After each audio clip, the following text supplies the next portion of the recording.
Saddle, saddle, saddle. Tume, tume, tume. Dada, dada, dada. Buddy, baby, stuffy. Daddy.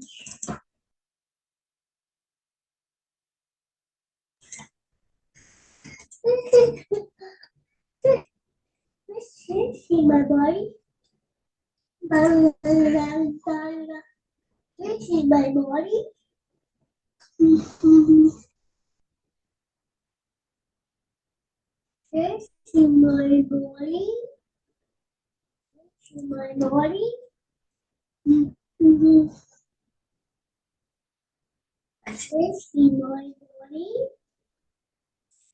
is my. This is my body. This is my body. Oh.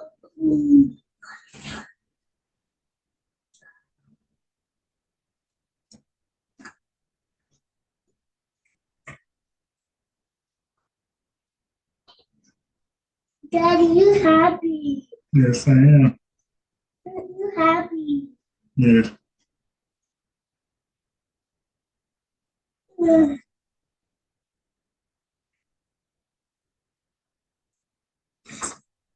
All right.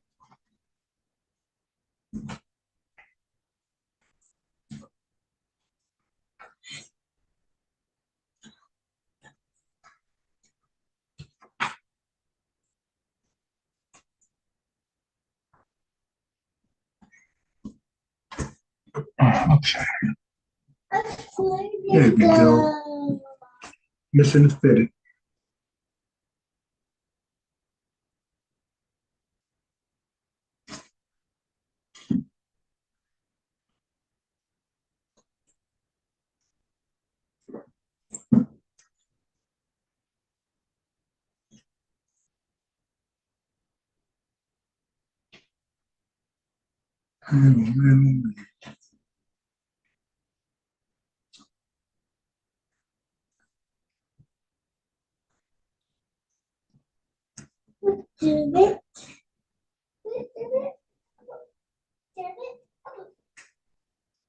All right, now let me read that long ago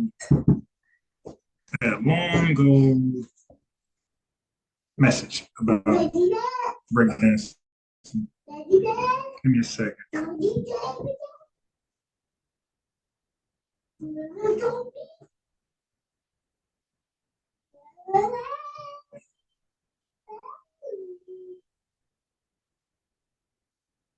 Okay, I got it.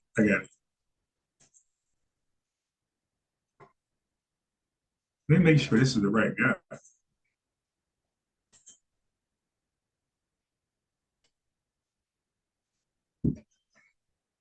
Hmm.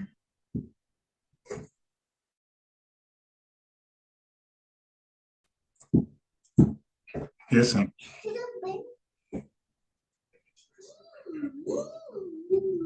Okay, so I came across this channel right here. It says Fat Joe's Right. NYC created hip hop sensitive internet networks can change hip hop history. Open debate. So he said open debate. See, when a lot of people say that, what they mean is only on their channel. Like they're not willing to take an invitation themselves. They'll send an invite, but they won't take an invite. They'll send an invite, but they won't take an invite. Okay. So he said this. He said, because I invited him, I sent him an invite. I caught his live stream as it ended. He said, thanks for the invite. However, I don't think breakdance is Puerto Rico's or invented by Puerto Ricans. He says, maybe we had a role in the creation of rocking, up rocking. I only say that because the video evidence. The oldest videos with footage of rocking, up rocking have Puerto Ricans represented as a larger presence doing that specific dance rocking.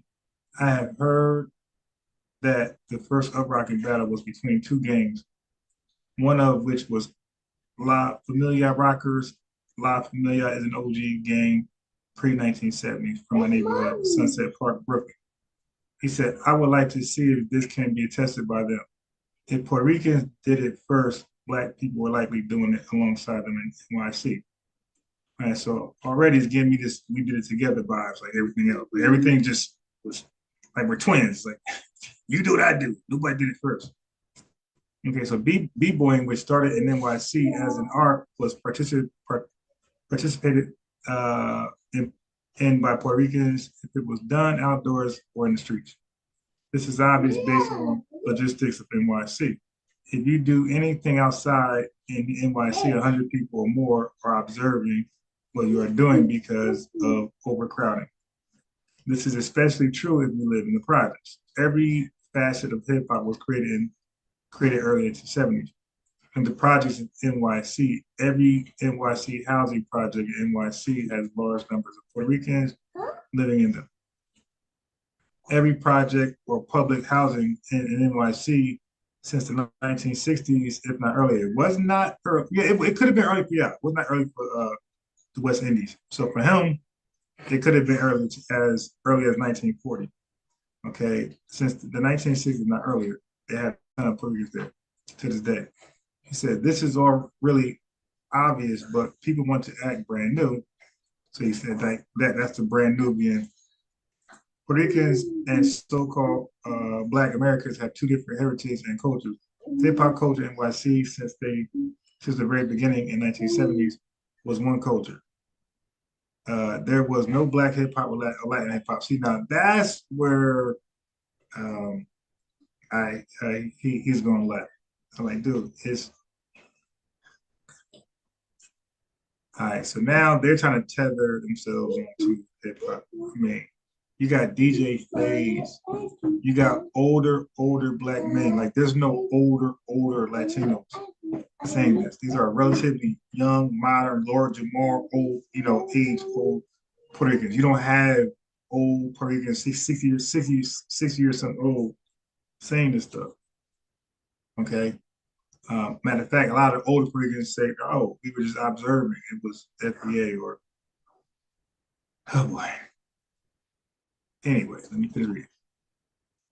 Puerto Ricans participated in hip hop and helped create some of the five elements of hip hop in NYC since at least the same year, at least probably days or months though. The hip hop was created in 1971, 72. Hip hop is a party culture. In what world would some find? See, now here's the problem with this assessment.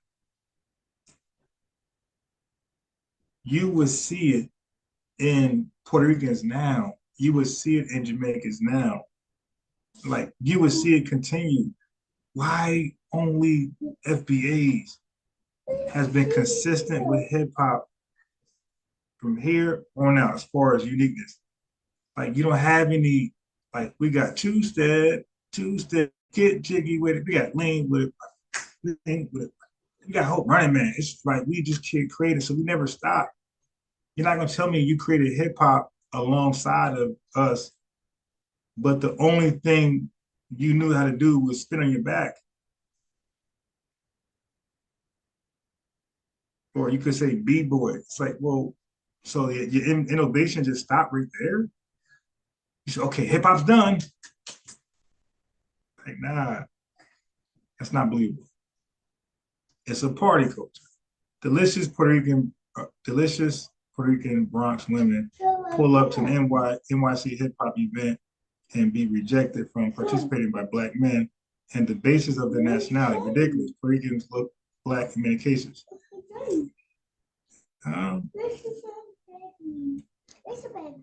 The average Puerto Rican looks like I don't know. I can't agree with that because I know a lot of Puerto Ricans that look like Fat Joe. I know some look like Felix Trinidad, the boxer. I know some that looks like, on average, looks like Cotto. So I think Puerto Rican shades can easily vary from Fat Joe. No. You know who exactly is the average Puerto Rican looking person? Danny Garcia. Let me pull him up. Danny Garcia, the boxer, is how the average Puerto Rican looks right here. So yes, so he does not look white at all. He looked like he could be mixed between black and white, but this is fair, right? This is fair. It's fair to say this is how the average Puerto Rican look right there. So although they could be lighter, um, and although they could be darker, but this is on average how they look when you come across them. Like if you say Puerto Rican dude about to come over and play ball with us or do something with us, FBA is like we're gonna envision like a Danny Garcia. Although I met some Puerto Ricans that are very cool that are lighter, I met some very cool that are darker. But this is typically how they look right here. That's a great picture. Okay, he says Ricans look black in many cases. I won't say many, I'll say some. This is also true with Puerto Ricans that were cool with black people in the early 1970s, of which many were mixed race black and Puerto Ricans for decades in NYC. People outside of NYC want to remix history and throw race in the forefront of hip hop creation debate. Actually, Fat Joe was the first to say it. So like it ain't Lord Jamar, it ain't a brand new thing. It's the lean back guy. Okay, he's the one that said 50-50. And like, okay, let's look at it from a business model. If there's 8 people involved in this business and they're making up, okay, 8, and 7 of them are FBA. No, let's say it's 8. Let's say 5 are FBA, 2 are West Indian, and 1 is Puerto Rican. That ain't 50-50.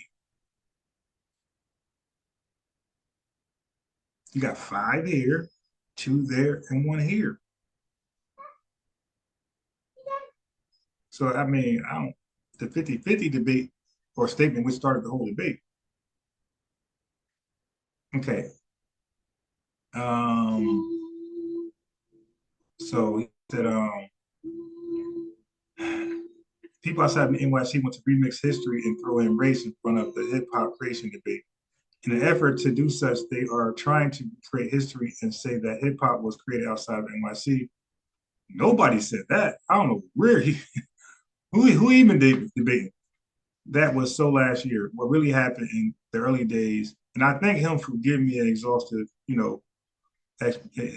perspective of hip hop in NYC can't be changed, not by people who are race tripping online. It's always done or some victim shit. It's always done some victim shit. Some of the most thorough dudes I know are so-called black brothers. Puerto Ricans have the same bloodline as so-called black brothers for thousands of years. So-called American black people. He's talking like he might be from the 5% nation. Is his language. Okay. And I don't get that. Hold on. Let me see something.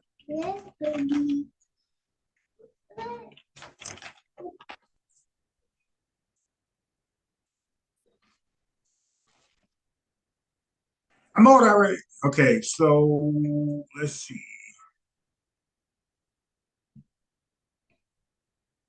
This is Chicago. Let's make sure I tricked me the other day. Ramon Santos. Okay. All right. Okay, so it's a lot later. All right.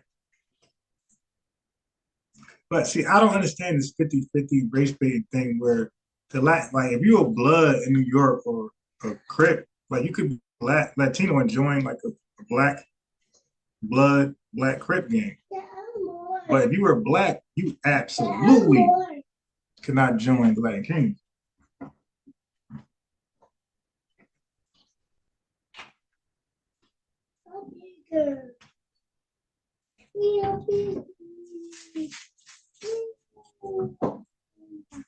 I remember going to the house party.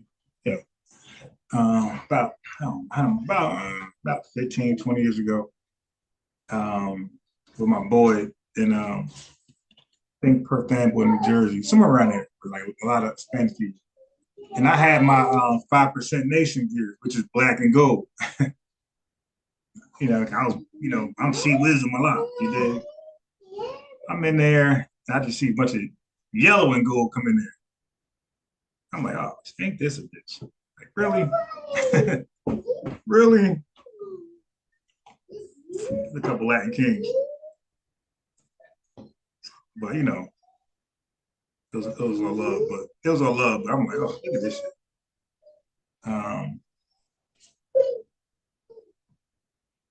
Black and Gold Never Full. I was recorded by the LKs back in 1990s. Never joined it. Okay, yeah, the mess. Yeah. So the Latin Kings, it's kind of big over here. Definitely NY, but some places in Jersey, they were big. I never seen too many like in our Spanish population in my cities. Let go. I never seen too many. Like I said, when you go towards South Jersey or even like more central Perth Amboy, places like that, where it's like predominantly Latino, not to be black, or predominantly Latino, clear. You might catch them out there. Like I said, I was out there at some house party. I had my black and gold 5% stuff, and a couple of kids up there with that black and yellow. Sheep Wisdom, a lot. That was you? That was you, Donnie? Nah, my name was C Wisdom, a lot. That's my email. Still. Thank you. Yeah, he's nice. Yeah, he's nice. Okay, go over there one. Go over there. Go. There you come. Okay, anyway, let me just read the comment. Yeah, damn, where'd it go?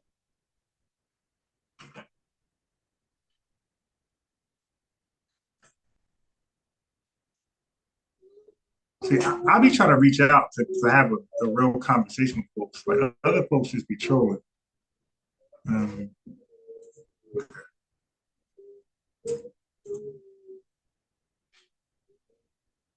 So he said,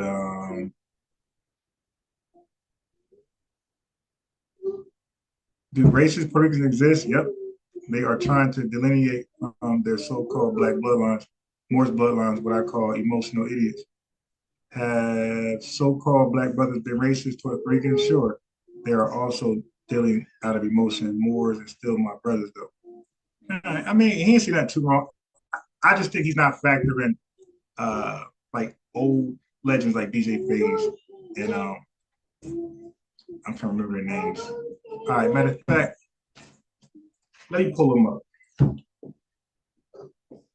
That's a good way to segue into that.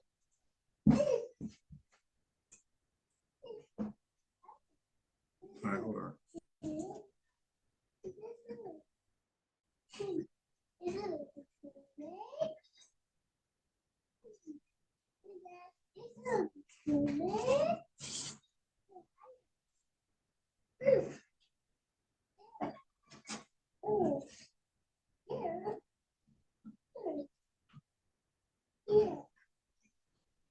Charlie Rock. I'm trying to think of him. All right, so now you got DJ Charlie Chase, right? He's the first Latino DJ. Okay.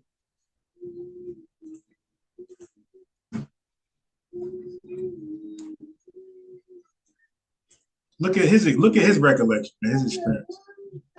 It's like, do we consider? Listen, they tell you Latinos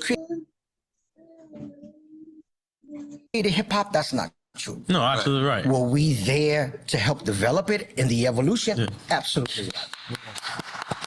Nobody can take that away from us. Right. More you you can deny it as much as you want, but back in the Bronx, as much as people talk shit, listen, they tell you Latinos created hip hop. That's not true. No, absolutely right. Were we there to help develop it in the evolution? Yeah. Absolutely. So, not saying his words is the end all be all, but he's a respected legend, right? First Latino DJ, and he doesn't believe. Like I said, his words ain't the end all be all, but he doesn't believe that it was created side by side, 50-50. All right. So you know me, I'm a researcher. No matter what I get into, the research is gonna be thorough. Okay, so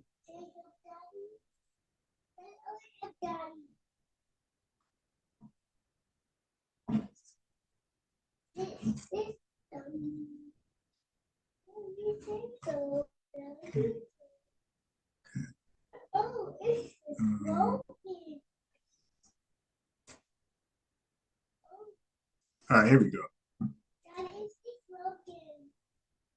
Okay, I'll fix it.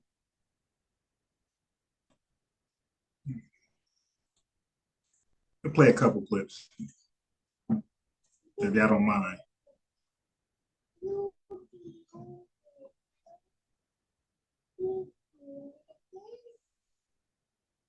Wait till load up. Stormy weather. The track and field scientist. What you got, bro? Yeah, it was C Wisdom. I lied.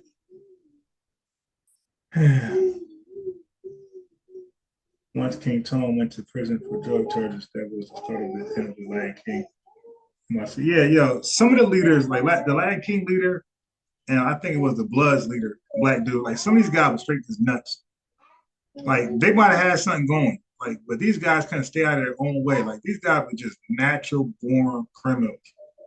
They built a beautiful organization, a beautiful gang. People were on one in solidarity. I'm all right, you dig? But the person, unfortunately, who broke that momentum over here was a complete nut and criminal. And even the Bloods dude that came from Chicago or LA, wherever he came from, and he came to New York, same guy. Like the guy couldn't stay out of his own way. Like these guys just couldn't get out of their own way. Right to prison, and lost control of what they started.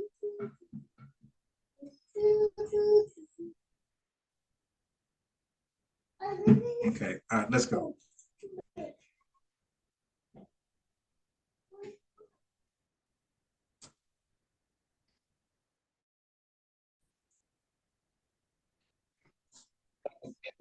In the South Bronx where hip hop was created. And so I put out the record South Bronx. Right. And today, it's to be scholarly correct, hip hop started in the West Bronx. Like people ain't doing their research. Like they're just saying stuff that they heard, but they're not following up on research. So Fat Joe repeating just a record that like that's not the actual what he meant. In the South Bronx where hip hop was created. And so I put out the record South Bronx. Right. And today, it's to be scholarly correct, hip hop started in the West Bronx. Joe just can't have his own way. It never started in the South Bronx. It never started in the South Bronx. In August 1973, a young Jamaican-born New Yorker known as DJ Kool Herc threw a party in the South Bronx.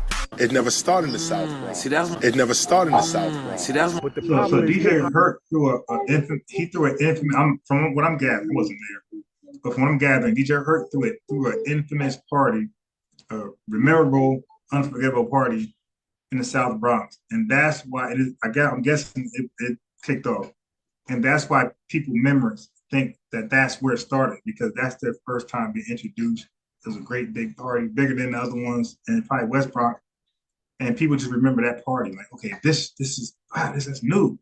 And Karis One said, nah, that's just when he brought it to, but it originated West Bronx.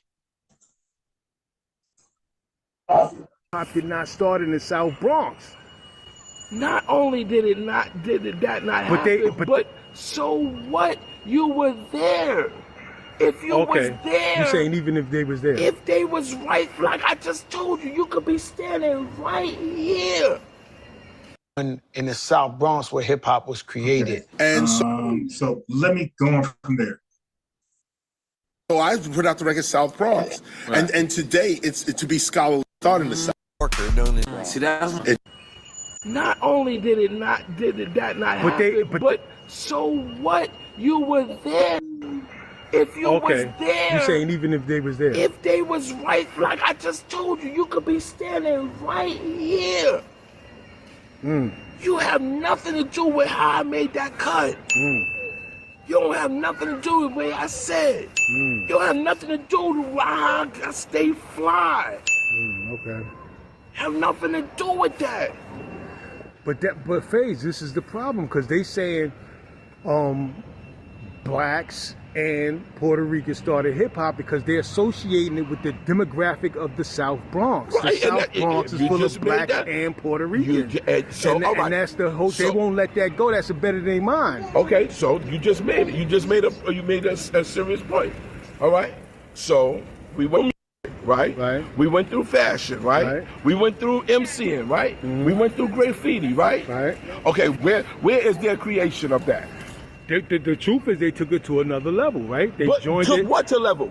Something that we created Right, we to another created. level. So how can they say, if they took it from another level, how can they say that they created it? Right, Yeah, right. because That's the, you kind of get mixed messages.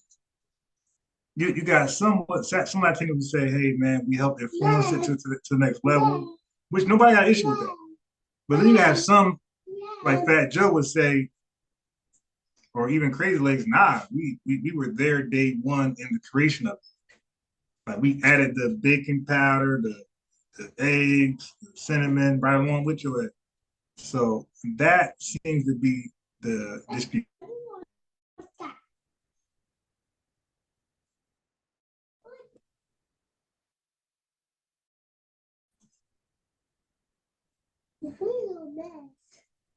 Grandmaster Cass.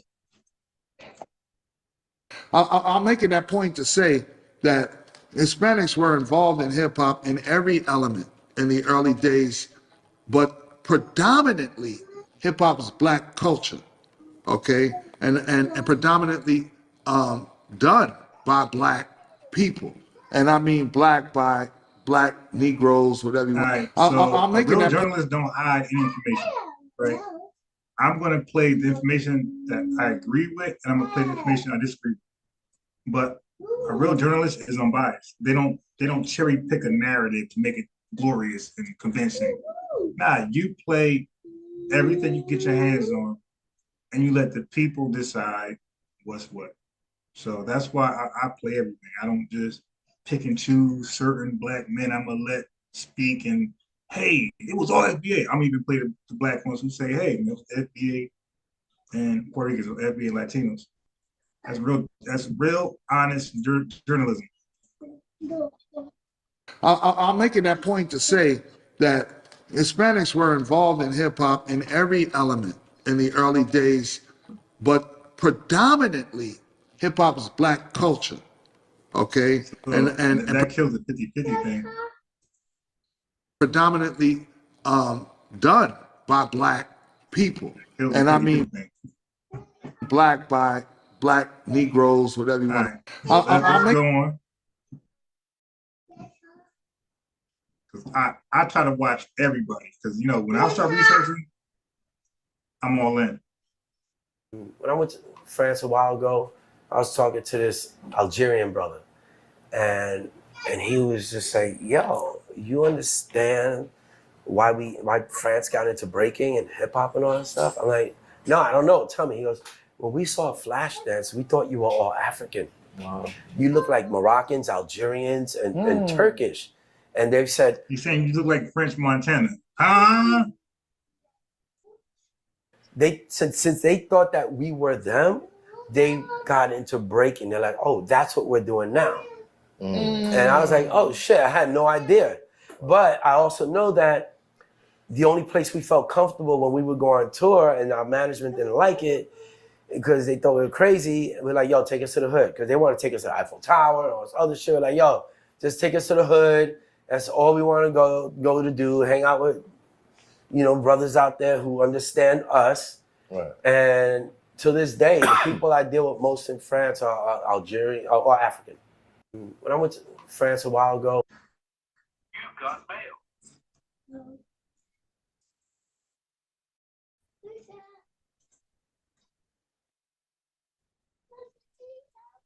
The first time I saw breaking was 1976 because my brother and Africa Islam were part of. And that date seems to go well with Charlie Rock.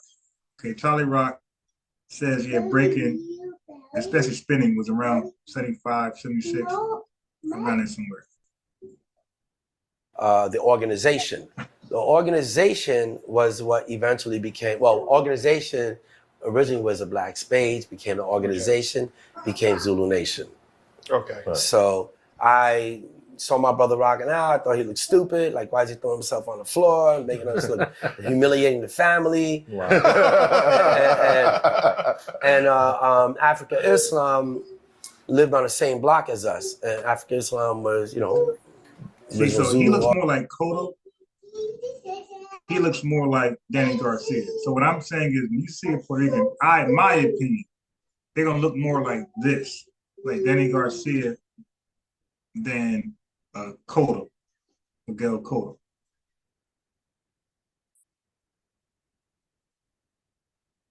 All that stuff. Right. And he was also the neighborhood track star.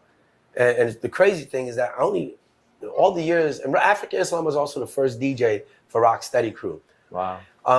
And I had no idea, even him, who dates back further than me, I had no idea until last year that he was half Puerto Rican. I asked him. The first time I saw breaking was 1976. Okay, so there you go, some history. See if I got any more. I got a few more clips on that. In my other channel.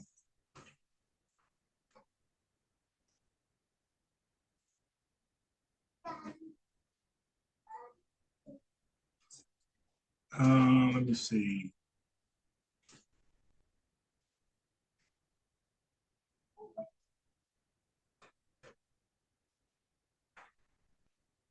Okay, that's something different.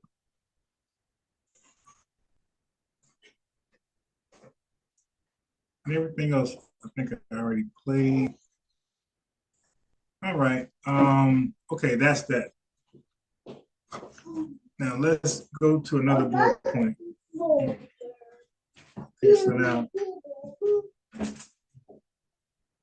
so I'm gonna do a hell of a shift, okay, in conversation. I'm gonna do a hell of a shift in conversation, all right? So I went from hip hop. I apologize. We can always come back to hip hop, but I want to leave hip hop for a second.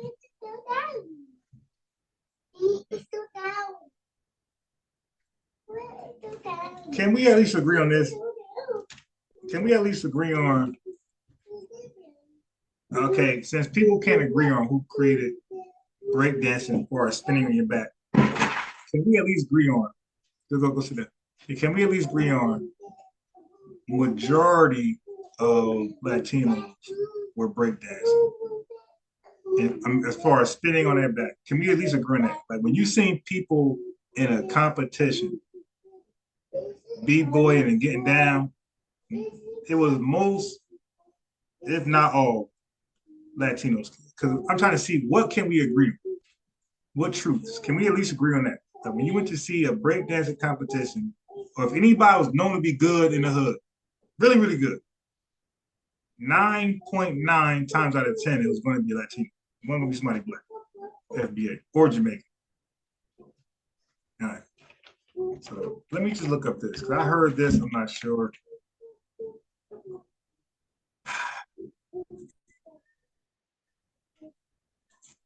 Let's see if it's true. Okay. I guess it is true. All right. So now, when I had Stu Peas on here and the other dude from Trinidad, Stu Peas from Jamaica, and when I challenged their claim that African booty scratcher is a name that was started, or term that was started with FBAs, out of just curiosity, you know, I'm a researcher. I'm like, yo, how do you know that? Like, I know you heard that, but how do you know that? Like, how do you know that we said it first? Because at that time, when you were mixing in with us, that was after 1965. So after 1965, watch this right here. See, this is what happens when you talk to a journalist who loves to research and who's good at it. you're gonna be in trouble. Because when I ask questions, people normally can't get out of the question. Okay. Let me find.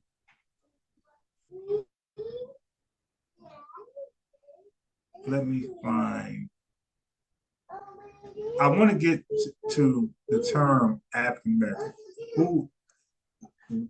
What year did it come? What year in America did it start being used? Okay, so I'm trying to get to that.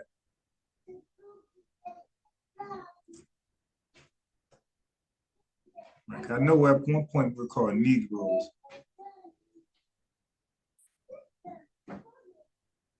And I'm not sure if it's going to do that here.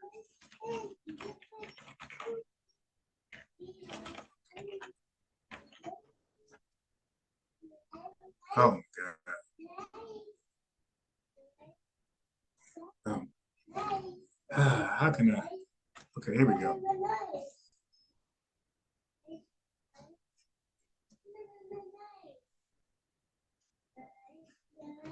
Okay, so it was reinvented in 1969. Okay, so that means that Jamaicans were already here. Okay, and Nigerians. And then it gained popularity in 1980. So that means that in 1969, we were still calling it. So here, this is the bottom line. From 1969, actually, the term was first documented in 1835. That's even better, right? So we're not going to ignore that. So I got to write it down. Okay, so African American, okay? But I want you to focus on this. Focus on this word, okay? So the term was first documented in 1835. So that means that FBAs were being identified as African. So when we were called African in 1835 as Negroes or color, we understood that was talking about us. African American, okay? African American. You. Me? Yes, African. Follow me. Okay, so now from 1835 all the way to the 60s, by 69, African American, so I guess it lost popularity. Maybe we started to be called Black or color or something else in between. Negro, right? In between Negro, color, Black. Something else took precedence as a result, in between that time. Okay, but by 1969, the African American Teacher Association, the term gained popularity in the 1980s. Okay, so now the 1980s, hey, don't forget, you're African American. Okay. So just follow the logic. So if we were identified as Africans by white colonizers, white slave masters, white people in general, and we were also identified as African Americans by ourselves, okay, because it was reinvented in 1969 by the African American Teachers Association. Since 1969, where they said, hey, don't forget, you're also called African American. Okay, so if we're also African, and we say, so this is one way to look at it, and we say, hey, you African booty scratcher. FBAs were African, and I call another African FBA a booty scratcher. That has nothing to do with continental Africa. I'm talking about the Negro, the colored person, the Black person. Okay? So this is one way to look at it. When I call somebody African booty scratcher, this is all hypothetical. But if I use that term, because 1969 is when the influx of Nigerians and Jamaicans started to come over. Okay. So if I use that term, African booty scratcher, why do you think we're only talking about those who are outside of the United States? Okay, so when you come from the West Indies, we recognize you as African.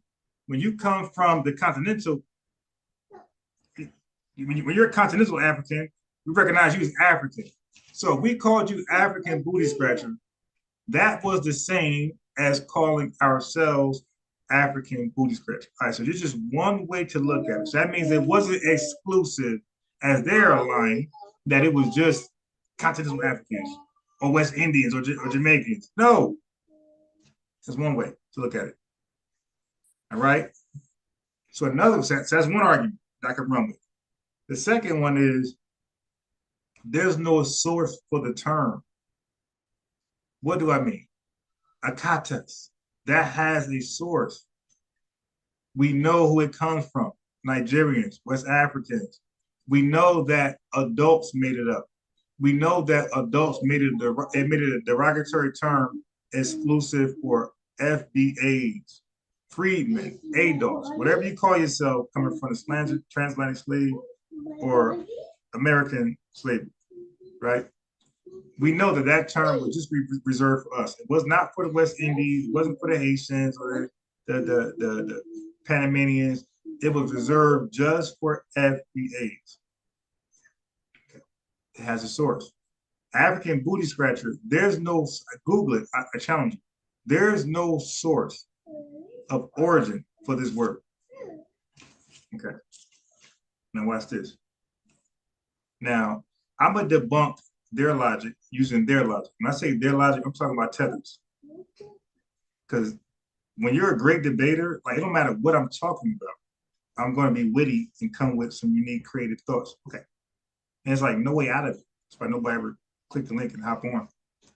And because if you think African American is if you think African booty scratcher is a word that was exclusively created by African Americans or FBAs, I want you got to debunk a couple things here, a couple theories here. You got to debunk that it was derogatory and exclusive just for non-FBAs. You got to prove that we were not calling each other this word if we created it, being that we were recognized as African ourselves at that time. Okay, that's one way. The second thing you got to prove is that its origin. You got to prove that we were the first to actually say it. Because I can say it was the Latinos. I can say it was the white man. I can say it was continental Africans, and I can say it was West Indians. Okay? How do you know which ethnic group was the first to say it? You don't. You repeat something so often it becomes true. You say FBAs, FBAs, FBAs, and then the other, Hoffa definitely got to go back home. I agree with that. That's us. Yeah, I meet my drip for that one, for that truth. Hoffa definitely got to go back home. You dig? We got to. I'm subscribed. See, I put my money where my mouth. You dig? I unsubscribe from academics. Unsubscribe from math, Hoffa, and I mean, who else? Oh, the Breakfast Club, because in like big podcasts like that normally cover news, hip hop news, and make people donkey of the day. Now, why wasn't Fat Joe made the donkey of the day, right? So like he's clearly being protected even by some people who you call FBA, and it's an agenda here, and you see no rappers really speaking out. So it's time to, everybody's talking about being on coal, everybody's talking about the African American spending power and coal power, unification power. Well, you don't have power unless you flex it. Okay, so you see the other communities, they got power because they flex it. If you say anything anti-Semitic, you'll still deflect. Just ask Kyrie and or even close to anti-Semitic. Just ask Kyrie and Kanye West. When you say something that offends the LGBTQIA plus community, you'll feel their flex. Just go ask DaBaby, the rapper DaBaby. Okay, so when you offend PETA, right, Protection Pets Organization, you're gonna feel their power, their flex. Just ask Michael Vick. Okay, so when you offend women or violate women, like Bill Cosby or piss on her R. Kelly, you're gonna feel the wrath of the Me Too movement. Who has yet felt the wrath of the FBA family? Nobody. So it's time to flex. So what I'm campaigning for it's time to flex some power if there's power there. If not, we got to admit there's no power there and we got to generate power. Like Goku or somebody. You dig? So if there's power there currently, which remains to be seen by me, then why is it hard to just unsubscribe from these various, even Joe Budden podcasts? All these podcasts that covers hip hop that have a huge influence that refuses to cover the Fat Joe backlash. What is so hard for just click and unsubscribe? I mean, your pride doesn't outweigh your entertainment value. You dig? So right there, there's no power. We're not on code. So that's a problem for me, right? You violate me, I don't give a damn how much you like it. Click unsubscribe. I mean, that's so easy, just press unsubscribe. So easy. Okay. So that's my pushback on African booty scratch. One, prove that it was a derogatory term created by FBAs exclusively for non-FBAs, which good luck. Then I need you to prove, or before that, prove that it started with us and not Latinos, not the white man, not the West Indians or continental Africans. So good luck with that, because this word has no source of origin. Okay, good luck. All right. Moving on. So I will argue maybe that it was a word created by Jamaicans. I'm buying sports. You wild. Jamaicans. I'm gonna click the link right now. I dare you. I dare you. I'm Jamaican. You bugging. Jamaicans ain't create that word. African booty scratcher. What you got to go by? Okay. How about I prove that Jamaicans are responsible for other negative slang terms that are commonly used in hip hop culture and definitely in FBA America, FBA circles. How about I can prove that Jamaicans have created negative slang terms that we all use as FBAs and everybody else, Latinos, whites, we all use, the American people use it, period. But most surely FBAs use these terms and we think we created it because we use it so much. So if an FBA used African booty scratching the most, the logic is according to them, that we created. All right, well, we use baby mama the most. We use baby daddy the most in FBA culture, more than anybody. Did we create it? Okay, so rule number one, that's why I say, like, you guys wish you can research like me. You wish you can. You can't. When I get into something, I start uncovering all types of truths. All right, so watch this. Watch this. Undisputed Truth said Latinos and Asians created hip hop, but Black took it to another level. All right, listen, I'm for all opinions, no problem, because we gotta vet everything, right? We gotta falsify every thought. Blacks, FBA said they did it, let's falsify it. Jamaica said they did it, let's falsify it. Latinos said they did it, let's falsify everybody. Let's see who's remained standing. Now, remember, you're gonna walk away from this live learning something new right now. If everything else I just said you didn't learn new, well, this right here you're gonna learn new. You guys probably think the term baby mama, baby daddy comes from FBA culture. You're in for a big surprise. So if they could sneak this negative word and implant it or incept it in FBA culture, why can't they have also implanted and inserted African booty scratcher? Roll the tape. Baby mama. A baby mama or baby mama, also baby mother, is a slang term for a mother who is not married to her child's father.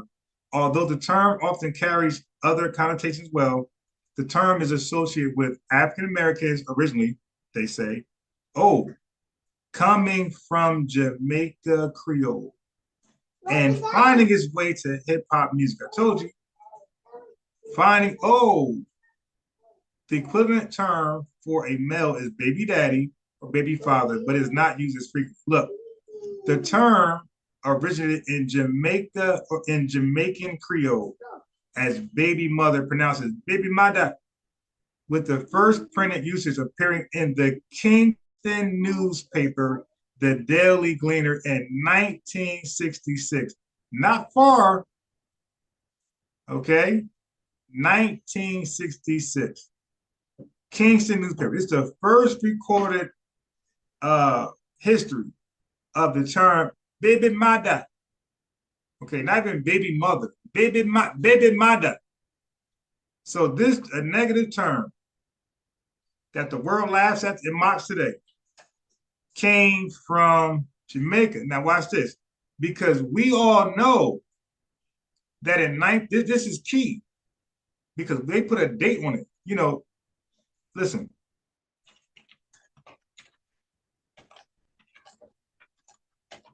I hate my type like this. Okay, see? This is your Gotti. Put a date on it. This is what I always say, put a date on it. So we got a date on it. Now, here's the problem with this date. Baby mothers in FBA culture was almost non-existent in 1966. Okay, for y'all that do a little bit of research, you know that our marriages were like 80%, if not higher, in 1966. So we know that after the civil rights movement, after all these public housing and things got popular, welfare Section 8 got popular in Black America, that's when the baby mama issue happened, like more so, especially the crack epidemic. So our baby mama and our unwedded births really popped off in, like, you can say the 80s. But it looks like it popped off a lot earlier in Kingston, Jamaica.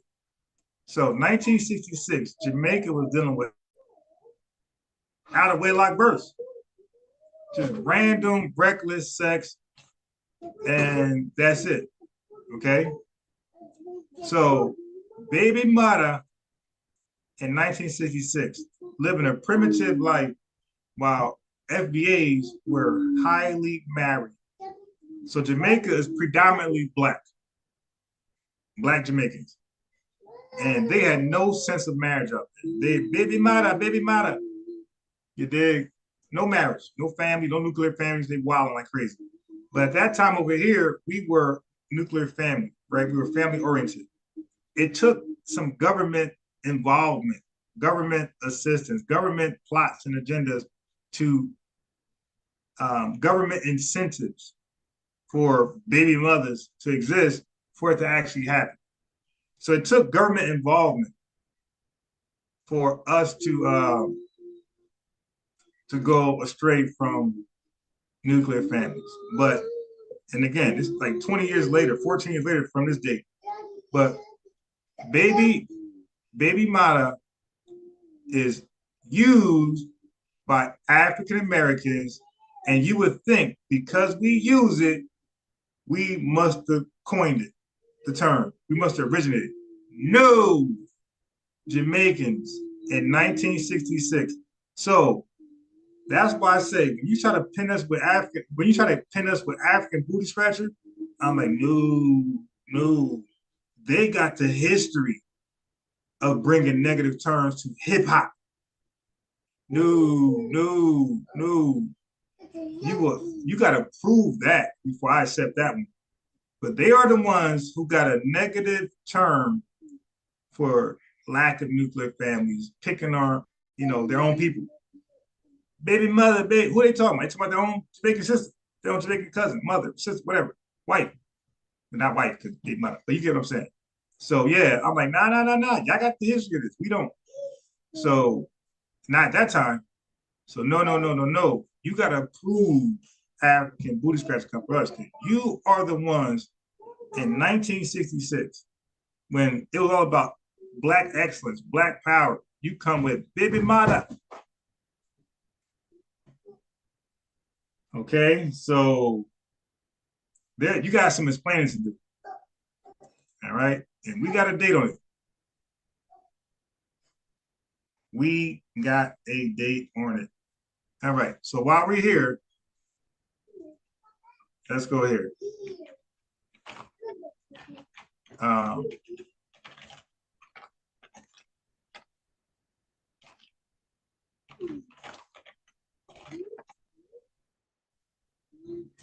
Okay.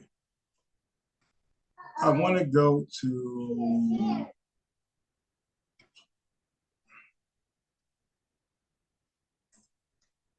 I want to go to I want to be more specific.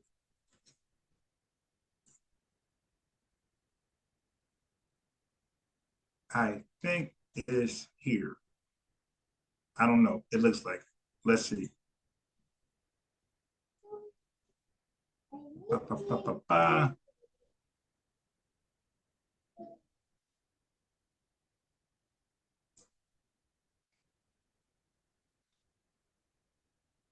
Let me see if I can find it.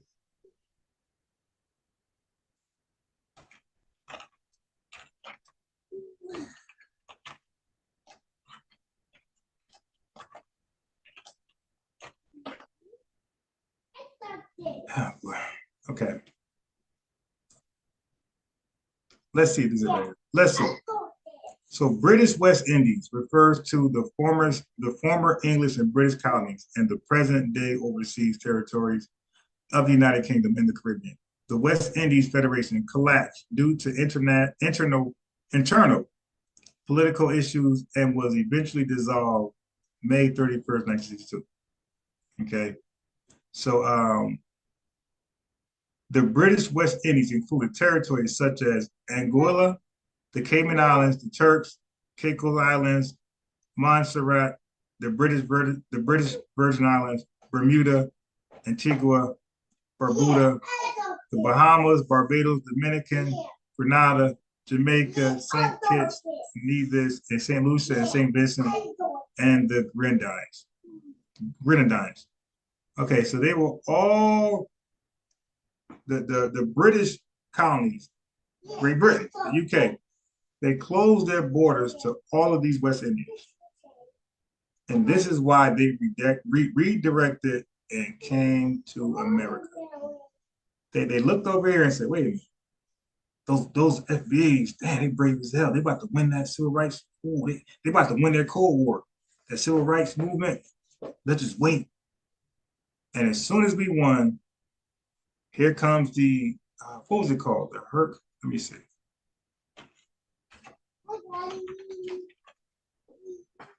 Herc.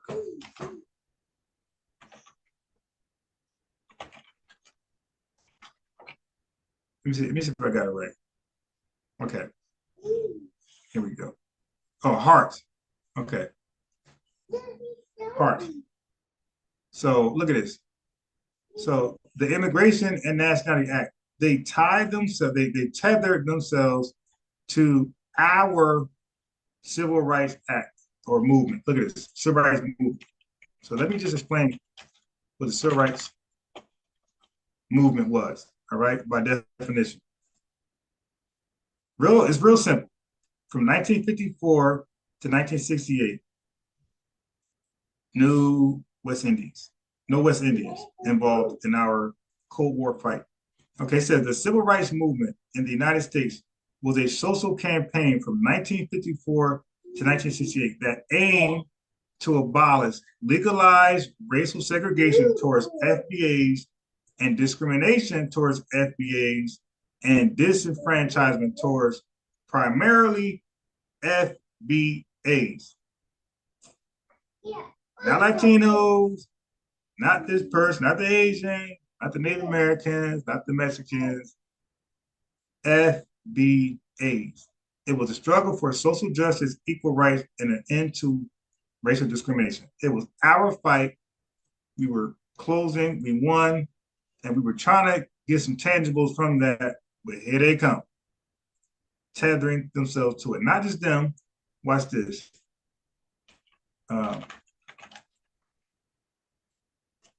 Look at this, women's liberation movement. All right, now we are cooking tonight. Okay, look at this. The women's liberation movement, they are also tethers, by the way, because they tethered themselves on what we had going. So the women's liberation movement are tethers, in a way. They're not in the same way. Oh, we got to give them a different name. We'll give them a different name because they're not by the definition, but they did tether themselves. But so we got to find a different name for them. Okay, but look what they did. Was a political alignment of women and feminist intellectualism. It emerged in the late 1960s. How late? How late? Was it this late? Hold on. Was it this late? Okay. And continued into the 1980s. Okay. So it emerged. Look, it emerged. Why? So they emerged once the fight was over. The Immigration Act emerged once the fight was over. Why is everybody emerging when the fight is won?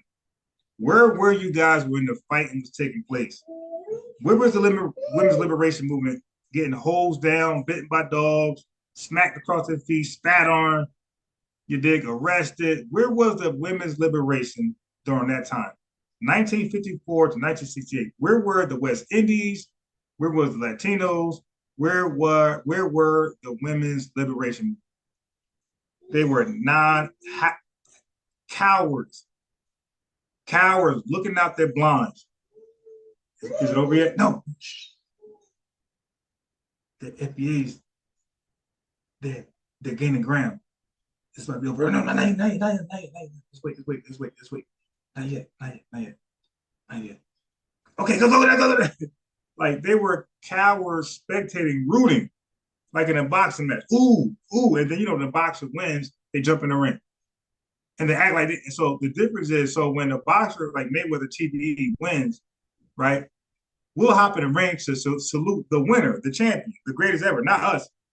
Just imagine the people hop in the ring to celebrate with Mayweather. They're celebrating along with him. Like, yo, we won. Yeah, you did all the fighting, you took all the risk, but you got all the money, but we won. So we want some of that money, we want some of that credibility, and we want some of that fame and that legendary status. That's what happened with us. We won, and then people tethered themselves onto it, and they want to win,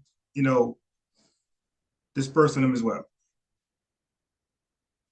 So that's what happened during those times. So I'm taking out two birds with one stone.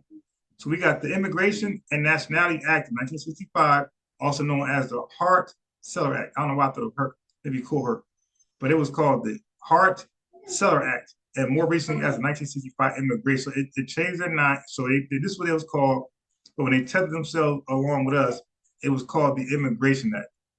Okay, it was a federal law passed by the 89th United States Congress and signed into law by President Lyndon B. Johnson.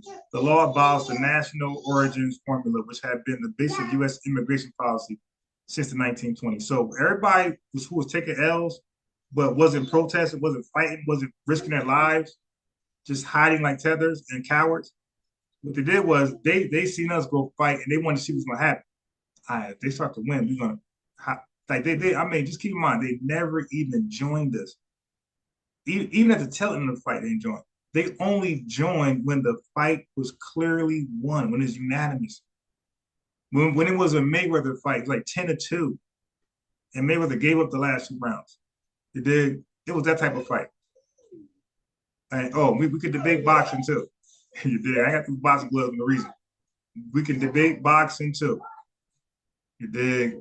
And if y'all think I'm thorough here in the Bible, that's just a projection of how thorough I'm in boxing. Yeah, I will cook the hell of y'all in boxing. Please, let's have a boxing discussion right here. Anyway, look at this. The act formally removed de facto discrimination against Southern and Eastern Europeans as well as Asian, in addition to other non-Western and Northern European ethnicities from the immigration policy of the United States. I mean, these guys got nerves. These East Europeans who were also in cahoots with West Europeans and Jim Crow, discrimination, bias, segregation, disenfranchisement. They were in cahoots. They was trying to cosplay as Western whites, right? Ladies by looks. A lot of cosplaying, man. But as you can see, everybody tethered themselves to FBA's victory. No different than tethering themselves to FBA hip hop and almost everything else we do. They tether themselves onto it because they see how globally influential we are. So we want some shine too. Exactly, Larry Hayes. Larry Hayes. That's funny that, like I said, the reason why other podcasts haven't brought it out because it's no shame to them. I support FBA podcasts. But when it comes to research and looking at things and then being witty and imaginative and creative, I'm a little different. All right. So they tether themselves to our accomplishments as they doing with hip hop and everything else. All right. But the cream always rises to the top. Okay. So now I want you to catch something deep. Because when, even today, when FBAs look at continental Africans, when we look at the West Indies, like we look at them separately and uniquely from other immigrant groups for some crazy reason, maybe some slave master stuff. But when FBAs look at continental Africans, when we look at the West Indians, we look at them as they're separate from the immigrant class. That's a no-no. First of all, let me introduce this clip. To add some humor.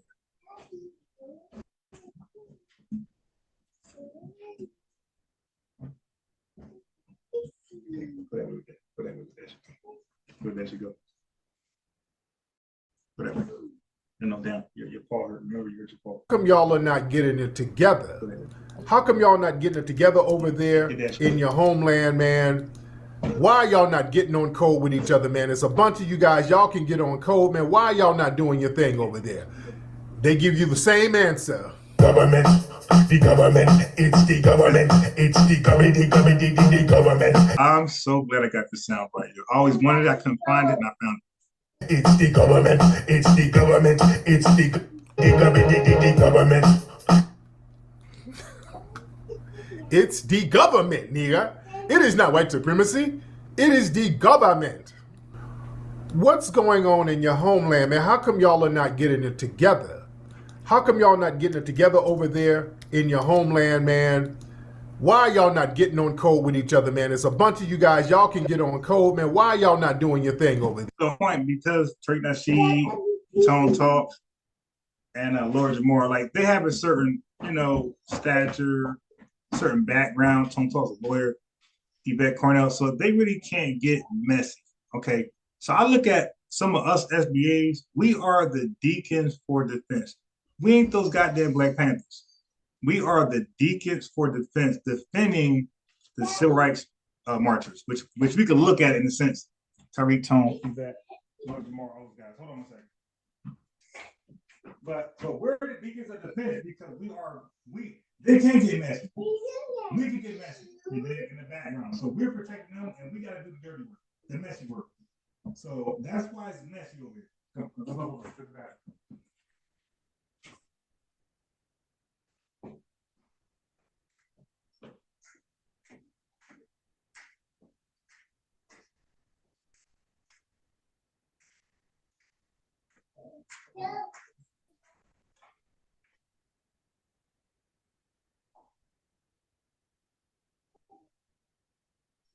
Okay.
So we could get messy. We are the deacons for defense, in a sense. One more time. One more time. The sound bite.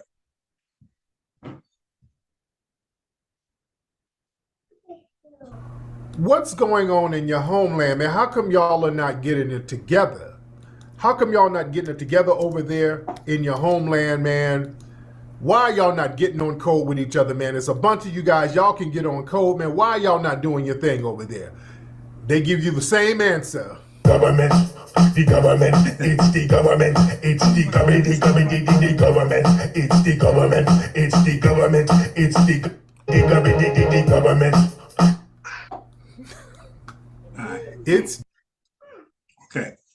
So I want y'all to look at something else said. You know what? Let's go ahead. So I'm gonna play y'all a clip, a small clip of Tariq Nasheed. This is 6 years ago when he started to see the pattern of his hate, because he would talk about certain political things. He'll talk about really political things, whether it's hip hop, it's a police beating or shooting, and he'll get like black pushback. He'll get on white supremacists, Nick Fuentes or whoever, and he will get a lot of black pushback.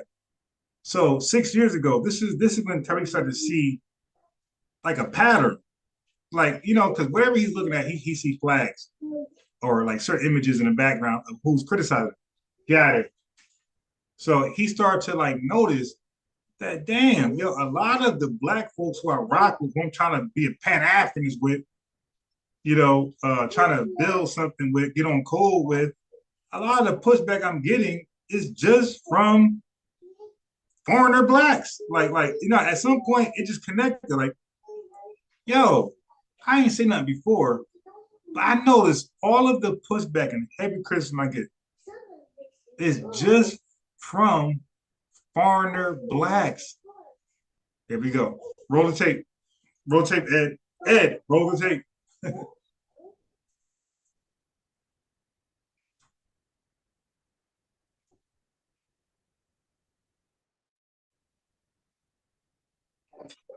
on Twitter with this female blue check African immigrant. She hopped in my timeline whining, fake outraged about something. I'm like, what are you talking about? Why are you in my timeline with all your dumb shit? What are you talking about? Then I saw that she was an African immigrant. I said, oh, okay, you one of them.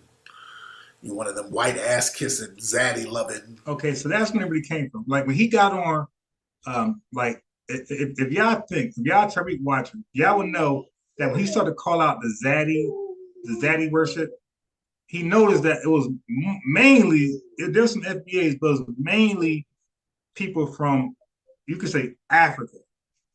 So when he got on from zaddy worship, you could see a lot of the hatred came from like black women. But when he noticed that it wasn't all black women. It was continental African black women. One more time, listening closely. Wait, look, this female years. This is 6 years ago. Okay, I think this is before FBA. Okay, watch this. This is before the word tether. Watch this. On Twitter with this female blue check African immigrant. She hopped in my timeline whining, fake outraged about something. I'm like, what are you talking about? Why are you in my timeline with all your dumb shit? What are you talking about? Then I saw that she was an African immigrant. I said, oh, okay, you one of them.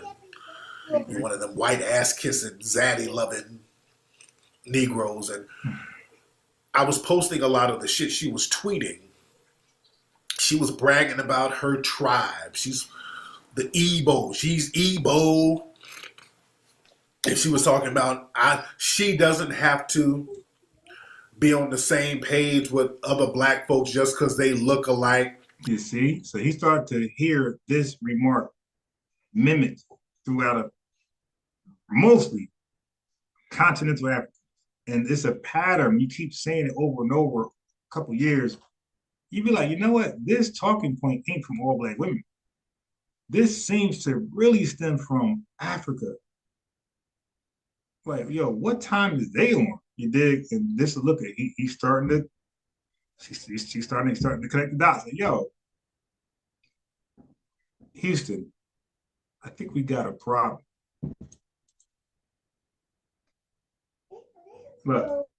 About she doesn't have to be on the same page with other black folks just because they look alike. She and her tribe, they have cultural differences that she ain't gonna never let go. And let me read some of her tweets. Watch this. It was just real dumb shit on Twitter with this female blue chick. See, notice he don't got a term for it. The word tether don't even exist at this point.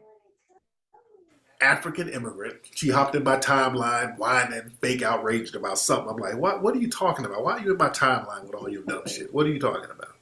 Then I saw that she was an African immigrant. I said, oh, okay, you one of them. All right, now hold on. You one of them. Well, let me read some of her tweets. Let's watch the whole thing. It was just real dumb shit. Which is part of the reason why we're in the situation we're in. Let me read some of her tweets. Y'all excuse me, my nose is getting very stopped up here. Come on, man. I gotta get my other heater popping. But let me try to read some of her tweets. The epitome of dumb shit. Hold on. Her name is Sugar Belly. And you know, she kept trying to get into name calling and all this old shit because I kept calling out her bullshit. What was she saying? Oh yeah, I was calling her out over her anti-black antagonism, and I was bringing up why y'all use the word Akata. She's trying to lie and say there's no FBA, there's no tether. This is the making of the delineation. We're like, oh, they really not on code like that. Wow. Because when you first experience it with certain people that's not FBA, you kind of think it's a one-off. It's a lone wolf. But then you give it time, and a year went by, and a year went by. You're like, yeah, that's a lot of non-FBAs saying the same thing. Look at this. And then she's going to lie and say, Kato's not a negative word, which I'm going to source up and show it is. Instagram, I was streaming earlier, and we went to this Italian. I wasn't too impressed by it. I didn't like what they had. The chicken was dry, but she wanted to go to this place. She wanted to. Some friends of hers recommended it, so we went to this place in Beverly Hills. So, you know, there was a lot of white people there. We were like one of the few black folks there, but I definitely made eye contact with a couple of black folks who was in there just to see where we were. Now, there was a couple of black folks in there looked like they were moist. So I don't know if they could have been that much help. A lot of moist cats, they're not, you know, they ain't too much help. You know, they like being up on the zaddy all the time. But there were some black kids walking around selling candy. So I made sure to buy candy from them just to kind of have them stick around a little bit. So I bought a lot of candy from them. Some black kids on the street, some teens. You know, and I had a little talking to them, telling, hey, y'all be safe out here. You know, because these are young black men out here with these old, you know, suspected white supremacists. So they can call the cops on them or whatever. So if you remember, at this time, Tyreek's focal point was on white supremacists or white supremacist suspects. Like, he ain't really had no smoke for nobody from the diaspora or nobody from the continent of Africa. Most of all of his arguments and trolls were white supremacists or white supremacist suspects. Like, you would hear him go back and forth with Andrew Schultz. Again, if you follow Twitter and shit, you would know. You know the timeline. He really just had smoke for what he called white supremacists or white supremacist suspects. He rarely got into it with anybody from the diaspora or the continent because he's trying to keep the code, right? And he would say, stay on point, stay on these white supremacists bumper. You dig? Straighten. So I told them to kind of keep keep your head up, keep your eyes open, be safe out here. So if anything were to happen to them, I would have their back. Anything happen to us, I'm calling their little asses over here to assist. You dig? But even then, you know, I feel funny being around a lot of people who are not black because I feel the threat is there. See, the thing is, we got to understand, we got to start becoming solution and protection based when the threat is there. Okay, see, the threat is white supremacy. 6 years ago, you can see where his focal point is, right? But he realized, damn, I'm trying to protect black folks and have black folks aware white supremacy, but I got black people becoming shields for them, getting in front of them and saying, no, take me out first. But not just black people. I'm starting to see that these black people represent flags as native to, no, that's foreign to America. That's willing to get in front of these white supremacists and white supremacist suspects voluntarily. They ain't asking for you. And they're there. So this is when you start to come to those epiphanies. See, black folks like to argue with you when you try to tell them of a perceived threat. When you say brothers, sisters, talking about, why are you in my timeline with all your dumb shit? What are you talking about? Anti-black American. You have to accept that immigrants have their own culture and language. You know? So she was on that type of shit. And what else you saying? So he's talking about the I think Nigerian tether. So this is his revelation. This is part of his revelation to say, wow, not only are we not on code with our foreigner relatives, they are 100% aligned with white supremacy against us. Like, this is part of the revelation. He's like, oh, snap. We got to really delineate, because he was not talking that until these revelations that we all witnessed together with him. Like, wow, like, yo, these immigrant Africans are really different. Like, they're not, like, they're more on par with white society than they care to be with black society, FB society. So this is where this is his conclusion. This was sparked the idea for delineation right here. You're listening to it in real life. It's a recap. From me, a real researcher, a real investigative journalist who goes back and do the hard work. I go back and watch hours and hours and hours and hours of old stuff you guys don't watch no more. I go back, I don't really frame a narrative, I play it for you. You hear it all. This is no skits, no clips, you're hearing it as he's talking. Listen. It's so much shit. We're going back and forth, but she was on some shit like African Americans don't be liking us and all this. And I said, you wait a minute. Wait a minute. That's bullshit. Black Americans, we embrace immigrants with open arms. We don't call you names. We don't. Children might call y'all African booty scratchers and all that bullshit. But black Americans, I got real offended by her talking about we be dogging them out. That's bullshit. Black Americans, we stand up for African immigrants. So keep in mind, this is what sparked the delineation thought. Like, wow, they are on another code. These foreigner blacks are on another code. So not only we got to separate ourselves from white supremacists, we got to couple them up with some of these black immigrants. Okay, I'll keep playing. And I pointed that out to her.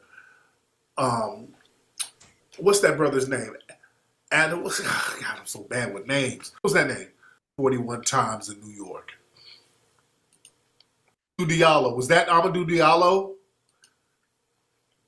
Diallo. It was Amadou. Yeah, and I brought that up. I said, no, people like Amadou Diallo, when he got shot, he was that brother was an African immigrant. Black people were in the streets trying to get justice for that brother's life. Yes, sir. So I brought up Amadou Diallo, and she said, well, He's from, where is he? Where is Amadou Diallo from? Where is Amadou Diallo from? Yeah. So she was like, look at the chat room. Guinea. Yeah. So she was like, well, Amadou Diallo, he's from Guinea. I'm from Nigeria, so I could care less about him. I don't care about him at all. And I said, right there, that's the problem. You see? Right there, 6 years ago, it's called getting rid of tribalism. So he was trying to be on one accord with the diaspora and the continent, okay? Getting rid of these differences y'all got in Africa or in during the Caribbean, right? And even over here in America. So he was in that type of time right now. But you see, he's starting to get it. Like, wow, this shit is bigger than hip hop, so to speak. That right there is the reason why Africa is in the situation it is right now. That right there. This is why the white supremacists and the Asians, the Chinese in particular, they're in there decimating. And then let me give the exact quote. She said, seeing as Amadou Diallo is not from my country, while I'm aware of the story, I don't particularly care. Do you think all Africans are the same and care about the same thing? That right there is the reason why Africa is in shambles right now. And that right there, from that point on, for an African, a continental African, to speak like that against another continental African, Tariq was like, wow. Like his brain is like really going like, wow. We're trying to get on code with them from across seas, but in the same continent, they are far. So this Pan-African, this Unite Africa, this farce is so far from ever being accomplished, light years away. So he's realizing like, oh shit, it's every man for themselves. At this point, you dig? Like, and most of the FBAs who was big into Africa and the West Indies, you dig, who was trying to be one with those guys, it hurted for us to come to realization like, wow, they got to really hold their own nuts. Like, that was a stressful moment. That was a depressing moment for us to come to that conclusion. Like, wow, like they really don't rock with us. They really believe these stereotypes, these right-wing extreme talking points about us. They really believe this shit. Like, yo, okay. Oh, wow. So we all we got for real, for real. All right, then fuck it. 43 million Wonder Twins power activate. You like 43 million FBAs activate. Dude. Like, all right, cool.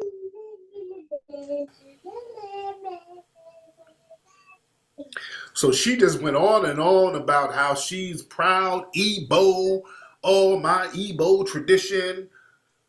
But she lives in Washington, D.C. We pointed this out. Sister, if that tribal stuff that you're really banging, if it was so significant. Yeah, Target Bay, that's my family, right? He got his own little thing he got going on. But, you know, he'll come around. He's a smart man. Why are you not there in your tribe now? Why are you over here with us? And she kept changing the subject. And I kept pointing out that tribalism. Told you. This is where he was trying to be on code with Black people, diaspora, continent, but there's only so much you can do and so much you can, like, when the weight falls on your shoulders, when you trying to get it off you, when you bench pressing, at some point you come to terms like, yo, I can't lift it. This is heavier than what I imagined. I concede. Take some plates off. I can't lift this shit. I can't lie to myself no more. So this is the realization Tariq's coming to right now. Like, wow, I'm trying to lift up all Black folks and come together on one accord, those tribalisms. But I see we got. Shit, take the plates off. And the plates are Africa and the West Indies, all Black immigrants. Take these plates off. I can't do it. Okay, now. Whew, okay. Whew. How much weight is this? That's FBA. Oh, okay, yeah. This feels good. I can do this right here. I can do this. Look at this muscle I got. Yeah. This FBA power. Yeah. Come on. Come on. This FBA right here. Come on. Yeah. It's all FBA. Yeah, I can do this right here. Okay, this good. This ain't no burden at all. Like they forced his hand. He was trying so hard, like everybody else, and eventually Dr. Umar gonna come full circle. Eventually, you're gonna realize, it is what it is. Like, shout out to Cameron and Mace. And Stack. Bullshit. And I want my African brothers, and I want all y'all to listen to me tonight. All my African brothers, and a lot of you are listening, and I love you to life. So, BZ, peace, man. Told me earlier. So Metatron says he's going to expose that Tariq's not FB himself and he's bisexual. I mean, okay, so let's go with that, brother. If again, a tether is a Black immigrant who got it out for FBAs, who don't have our best interests. Okay. So if you were to hypothetically expose, every racial group, every ethnicity group, every group, right, has straight people and gay people in their group. Big deal. If somebody's gay, they're gay. Like, I got relatives that are gay. I'm sure you do. You dig? But like, we're beyond that. Like, gay person, ew. We're beyond that. These are real human beings. You dig? We got cousins and brothers and aunts and uncles and friends, coworkers. We are past that. We just say pause and keep it moving. So if it was possible by your imaginary to expose this one individual as being non-FBA and not straight, what does that do? On many fronts, he said he's not the leader. We don't acknowledge him as a leader. Some things he talk about, we agree. Some things we don't agree, like every other human being in the world. I'm gonna say some things you guys disagree with. Okay? And I'm gonna say some things you agree with. So like that, bro, we're not religious in that sense, but we gotta follow the leader like the Pope. But now we're past that. Like, some things you're gonna say, I'm gonna rock with. Some things you're gonna say disagree. Like, for example, Target Bay. Some things he say I rock with. Some things he say I disagree. But the disagreement doesn't call a fallout. I just disagree. And I could live my life and don't be bitter and be toxic or be a troll. I just disagree. So if he does a live of something I disagree with, I don't participate. But if he does a live of something I agree with, I come in the chat when I can and I contribute. It's not rocket science. It's really not. Okay, but one man being an immigrant, a Black immigrant, doesn't make them a tether if they're still riding for the cause. So if you were to somehow expose Tariq Nasheed as a Black immigrant, the fact that he's on code with the reparations and the FBA ideology, he's a friend, he's an ally. So it still works for us. It doesn't, you dig? It's only when you become an enemy and go against what we're trying to do, now you become a problem or a tether. It depends on your nationality. So that wouldn't matter with us.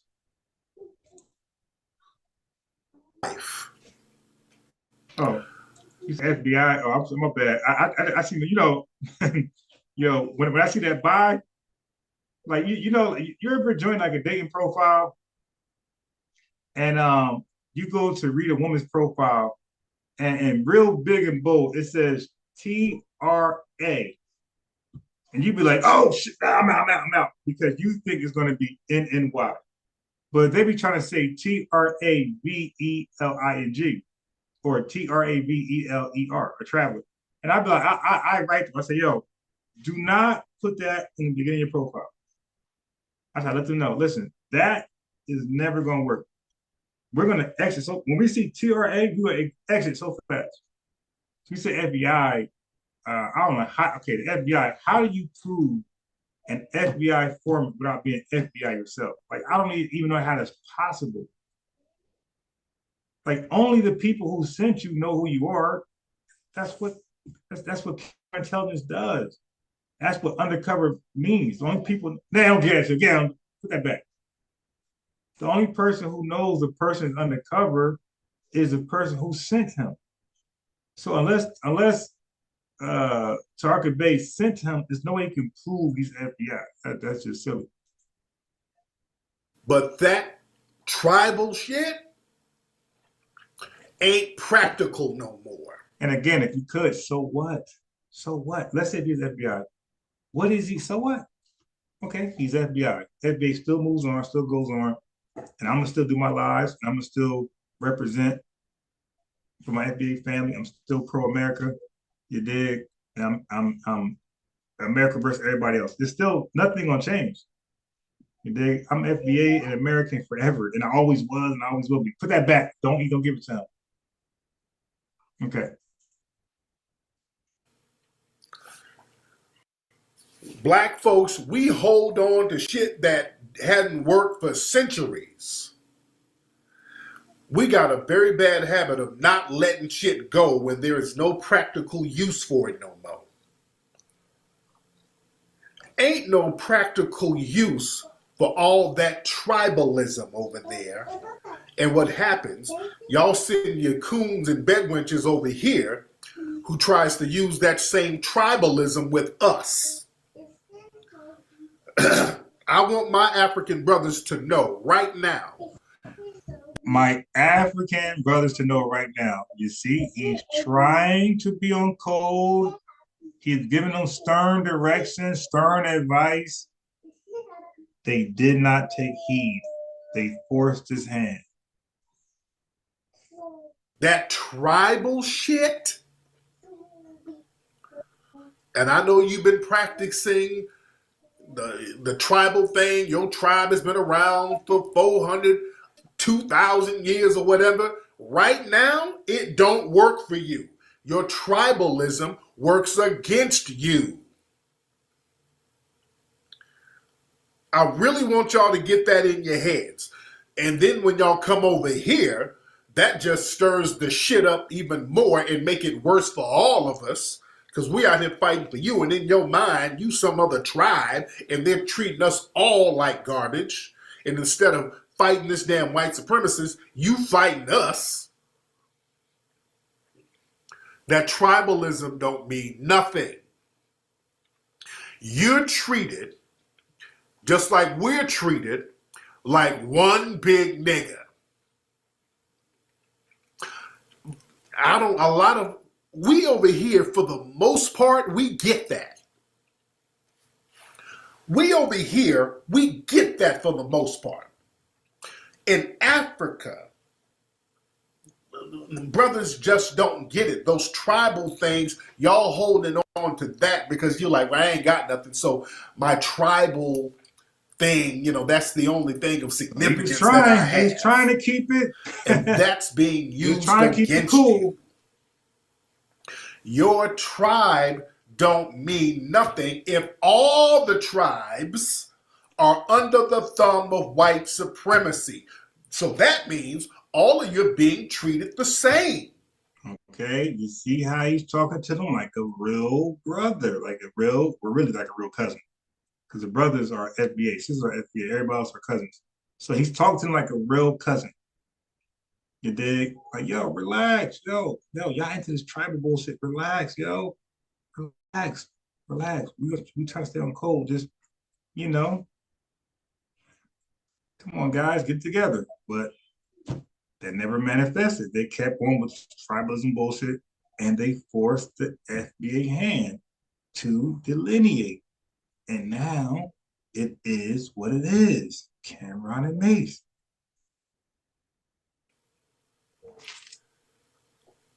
As us, we're being treated the same. We're under the same thumb of white supremacy as well. We know that. That's why we don't be tripping on that tribe thing. A lot of Africans use that to disparage us, like they're somehow better because you know what tribe you from. Well, you niggas are Agadas. You are Gada. We know our tribe. Well, nigga, your tribe ain't got nothing popping because your black ass is over here in Baltimore, nigga. Eating a cheese sandwich. So you are seeing the origins of him starting to be real and say, hey, you're acting like y'all doing something in your homeland, but you really ain't doing shit. And this is why you're over here benefiting what we've laid the foundation for you to have this potential success. So he's giving them that first time, like lashing the belt, the beating. You dig? The honest beating. Right next to me.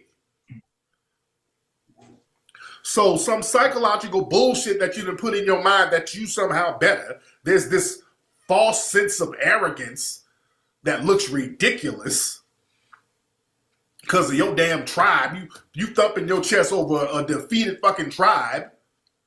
Your tribe is defeated, fam. Your tribe is defeated as fuck.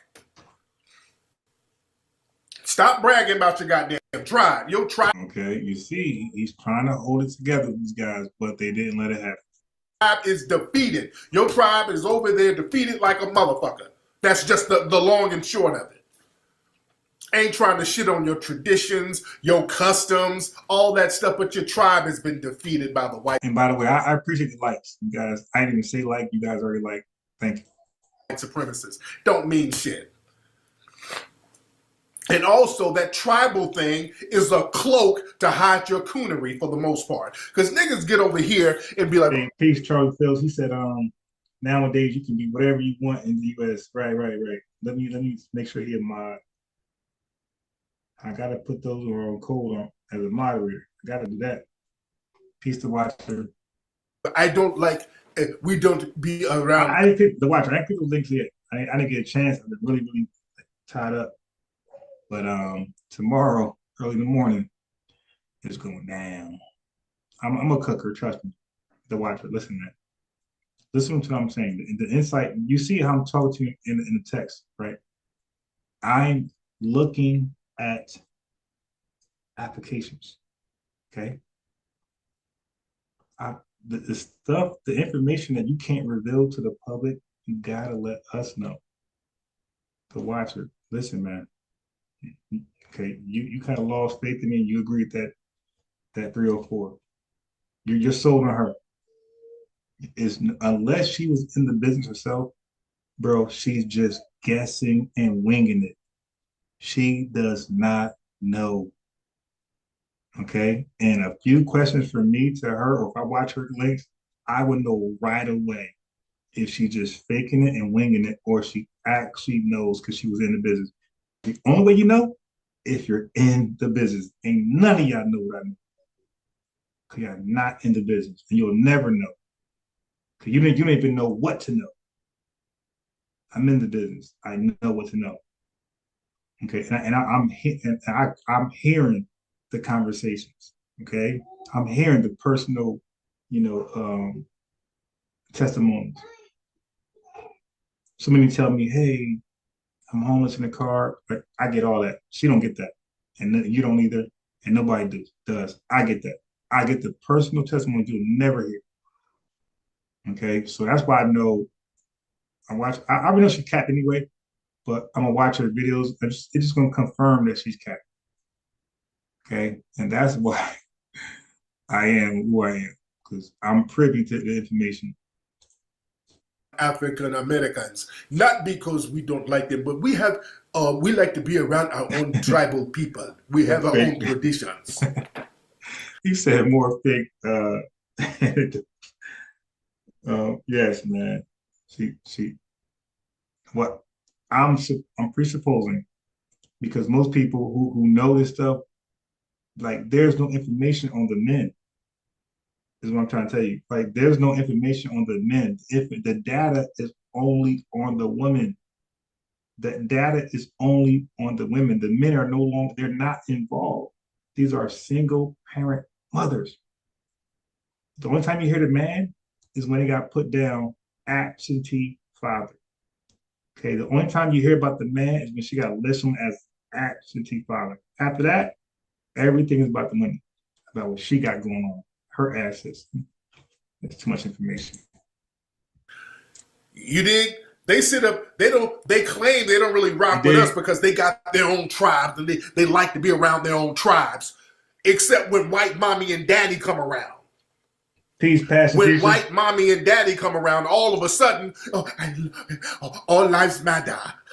All lives matter. So all of a sudden. All right, so let me do this for you.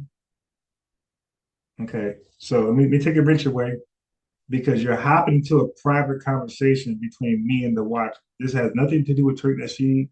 This has nothing to do with the live stream. This is a personal conversation I was having with the watcher. You're coming in late and you're talking about what's stats.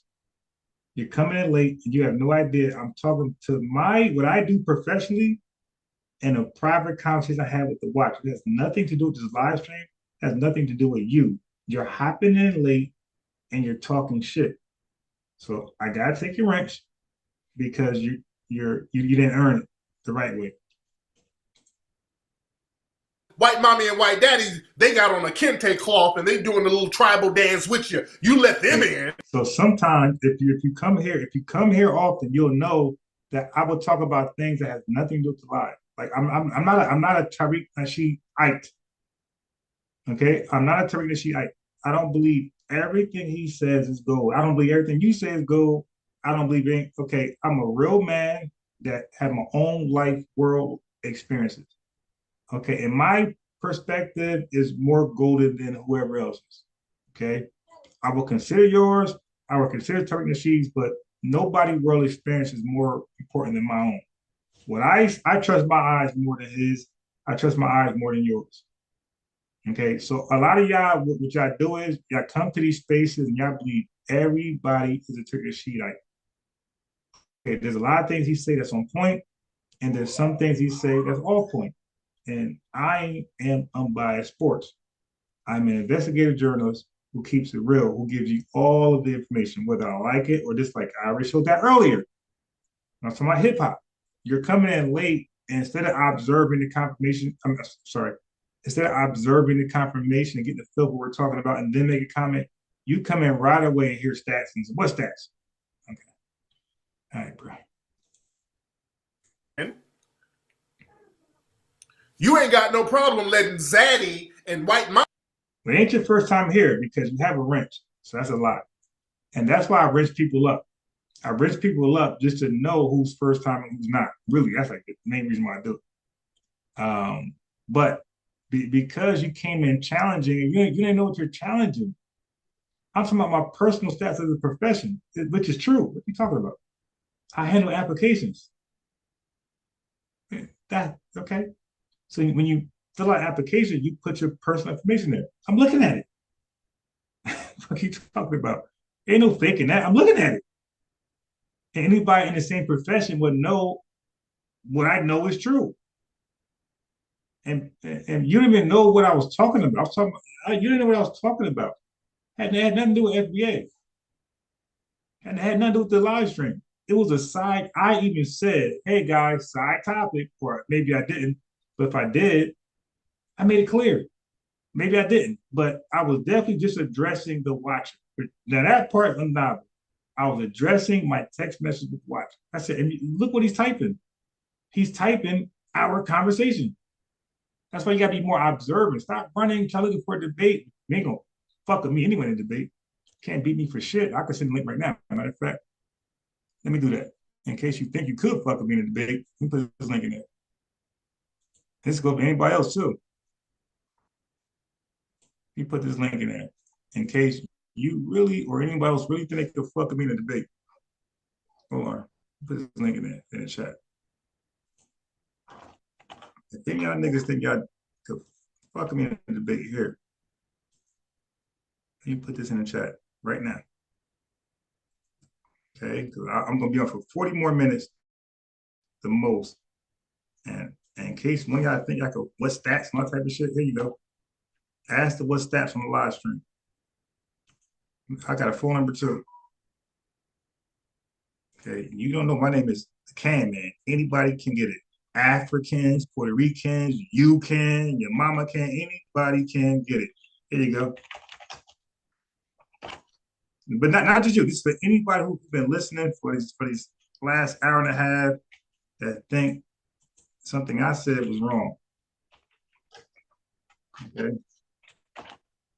So you got the computer link, and I'm not going to ask you your nationality. I'm not going to ask you what country you're from. I give a fuck where you from.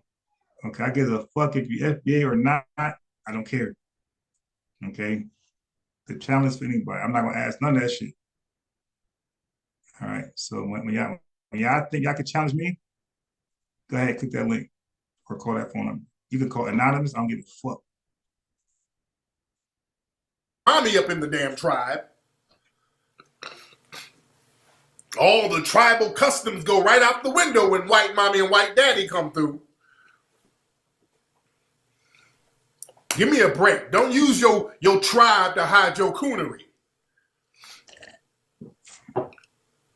Don't use your tribe to hide your goddamn coonery. Okay, so I will just, because you're coming in late, I was pointing out a 6 years ago video. I was trying to give you a map, right?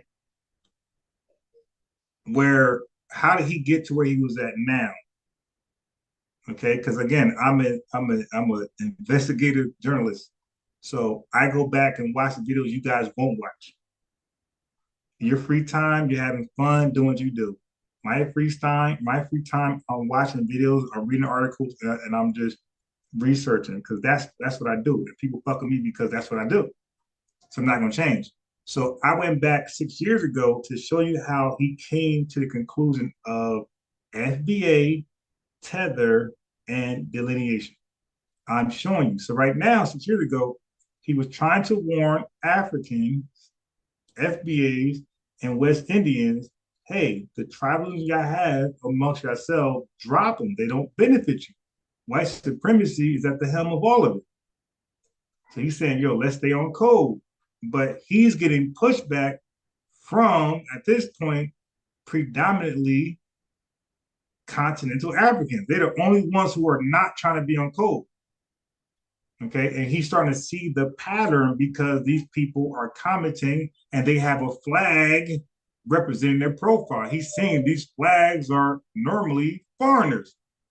These ain't, FBG, what's that shit called? Marcus Garvey bullshit flag. FBG, what the fuck it is? That or some Moorish flag. It ain't that. It's the Islam flag. It ain't the Hebrew Israelite flag. And it ain't the LGBTQIA plus flag. He's saying these flags are consistently and predominantly continental African flags. And every so often they might see a Jamaican flag or some other West Indian flag. But he's starting to connect the dots for the first time. And right now he's not 100% on board with delineation. He's coming. I'm just showing you how he became to where he is now. You should appreciate the research and respect the research. I'm bringing you back. This is a video you can watch yourself. You can type this title in, copy paste the whole thing, and you can watch the whole video. This is his first revelation. Like, oh shit, all Black people are not on code and won't be on code. So maybe we got to start, shedding dead weight. Like I gave the example, I'm bench pressing too much, trying to show out, and guess what? I need help. Take the plates off. So my analogy was taking the plates off. You're taking the countries off. You're taking off Nigeria. You're taking off Ethiopia. You're taking off Liberia. You're taking off Botswana. You're taking all these motherfuckers from Africa. And some of these plates are going to be some of these places are from the West Indies. You're taking off Trinidad, you dig? And now guess what? I'm doing good. And I got a nice little muscle here as a result. See? I'm lifting now. I got some plates where I'm lifting. And that's where he's coming to. but it wasn't an overnight thing. It was an evolution. I'm just pointing out that some of y'all who think, oh, he was this at one point, now he's that. No, it was a process. It was an evolution. You've seen it coming if you go back and watch his videos. It took time for him to come to the conclusion of ADOS, FBA, delineation, tether. It took time. I'm sure y'all should appreciate the timeline I'm giving you. I gave you a time marker 6 years ago. I'm saying 6 years ago, he was still on Black folks stay on code globally. We got it. White supremacy is the only enemy. This is what he was on. But the only pushback he was getting was from first African nations. Just listen first. You have to start arguing, debating shit. Like I said, y'all lost not knowing what's going on. Because I've seen several of those Nigerian weddings and Ghanaian weddings. Thank you, Donnie. And see, that's what I do. I research and I sacrifice, right? But I enjoy it though, low key. So when a watcher give me videos and links, when Khaled give me videos and links, who else? When ILCK give me videos and links, like I appreciate it, and I look into them, and if something now, some things you guys send me, I feel like I gotta address it now. Like when he sent me the pseudo doctor, I feel like I gotta address her shit now. You dig? I can't wait. But some of y'all links, I like it, but I address it later. You dig? But I appreciate y'all confidence in me to look into these things. Like Khaled and the Watcher, probably more than anybody, like set the tone and what I'm going to talk about. And I would love for all y'all to like contribute, send me stuff to look into and investigate. Okay, because I have no bias. You know what I mean? If Tariq's wrong, he's wrong. You think if he's right, he's right. If Tommy Sotomayor is right, he's right. If he's wrong, he's wrong. And that's why I also promote Tone Talk. So y'all know I'm not a groupie. Because I also promote Tone Talk. I promote Yvette Carnell. So I can't be a groupie. I promote. And Harker Bay is my boy. So we might disagree on things, but he's still my boy. Like, the fuck? I don't expect to agree on everything. And I ain't gotta always argue and debate on everything. I can just let you do your thing, then I do my thing, and then when he does his thing where I agree with it, I hop on, you dig, and we chop it up. Like we ain't gotta always fall out because we disagree. We can just disagree respectfully, and then when we agree respectfully. That's my thing. I'm trying to bridge the gap regardless of differences and have a cordial at best, or no, I'm sorry. I have a cordial at worst relationship. At worst, let it be cordial. Don't let it just be burnt altogether. Not that serious. And y'all got jollof rice mixed in with mayonnaise. All right, so you sub. So I'm gonna add you back as a moderator. So now you kind of understand the channel more. Like now, I'm not a groupie of nobody. Okay, like I said, I believe my intellect is greater than anybody else's. I don't believe anybody could see it better than me. And I think a lot of times people be so forward one way that they can't lose a battle. That's not me. I could lose a battle easily. You did, because I know I'm gonna eventually win the war. Tariq don't fuck with ADOS at all. I do. So I disagree with him as far as that. Tone Talks he got some good talking points. Now you might disagree with them. That's okay, and that's up for debate. I don't mind. Like, and you could send a link. You a mod now. You could send a link to an article where you think Tone Talks is wrong, right? Send a link. Let me read it. And if he's wrong, I'm gonna say he's wrong, and I'm gonna go to his channel and say you were wrong about this. I fuck around and debate him. It's that simple because we need legitimate representatives. We don't need anybody because they're cool, they're compelling, the gift of gab, they're attractive. We need real representatives. And I believe I'm one of them. And that's why I'm here. I ain't going nowhere. And, you know, I'm not going nowhere alone. I'm here. I'm not going to stop and keep researching. I'm going to keep exposing frauds like Mel Fraud Garvey. Now, Garvey, now, by the way, since you're here, Charlie, and since you're here, past and future, let me tell you, Marcus Garvey is a scamming fraud. Okay, real quickly, I'm gonna tell you. Challenge me, research it. Marcus Garvey was locked up. He was not set up. J. Edgar Hoover locked that. Be nice. Locked him up, justifiably so. He was selling stocks because he got background in Jamaica of a printing machine. So he knew how to print shit. He printed fake stocks that was unregistered. They're not part of no exchange market. Okay? Not the New York stock, nothing. And he sold those fake stocks to FBAs primarily. He lied to us and sold it to us. Now, keep in mind, most people that come to a people with a real good, sincere agenda, they usually go to the smartest of the group. They don't go to the goddamn have-nots. Okay? So y'all mad at Margaret Sanger, but when she came to the Black community, she came to the smart, prominent Blacks. Marcus Garvey, Elijah Muhammad, they came to the dumbest Blacks. Noble Ali, they came to the dumbest Blacks. When you come to the dumbest of society, the poor society, you have an agenda that's usually not good. Most people, when it comes to meet the smartest people in society to get some shit done, why would you avoid the smartest people in society to get shit done and go to the dumbest people in society? Like, what logic is that? And nobody does that. When Germany was defeated, Russia, United States, they had a draft. They had an NFL draft with the scientists of Germany to get. They didn't draft amongst the soldiers that was hell Hitler. They didn't draft those clowns, the dumbest of society. They drafted the smartest of society, which are the scientists.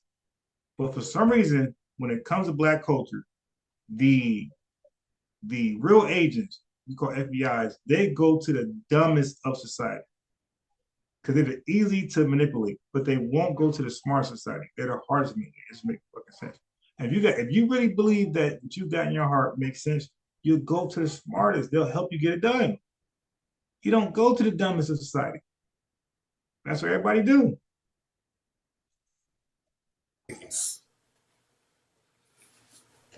You out there? No, my inner circle, personally, it's anecdotal. My inner circle, the watchers in the chat, I only associate people who are on my level or smarter. Anybody less than me, they're a student. Okay, and I will help them to get up. I will reference books. I will talk to them on the phone for hours to get them up to us. But I don't like to hang around nobody who are less than, unless you're willing to catch up. Most of my inner circle are either there with me or higher. So, now, by the way, when Luke called Tariq Nasheed the first time, he cooked them. When it came to like politics and when Marcel was running, Luke and his crew cooked Tariq. They exposed that he's not political aware like that. They cooked him. That's recorded. That's undeniable. Andrew Schultz, when Charlamagne was on the line, he cooked Tariq. He took L's.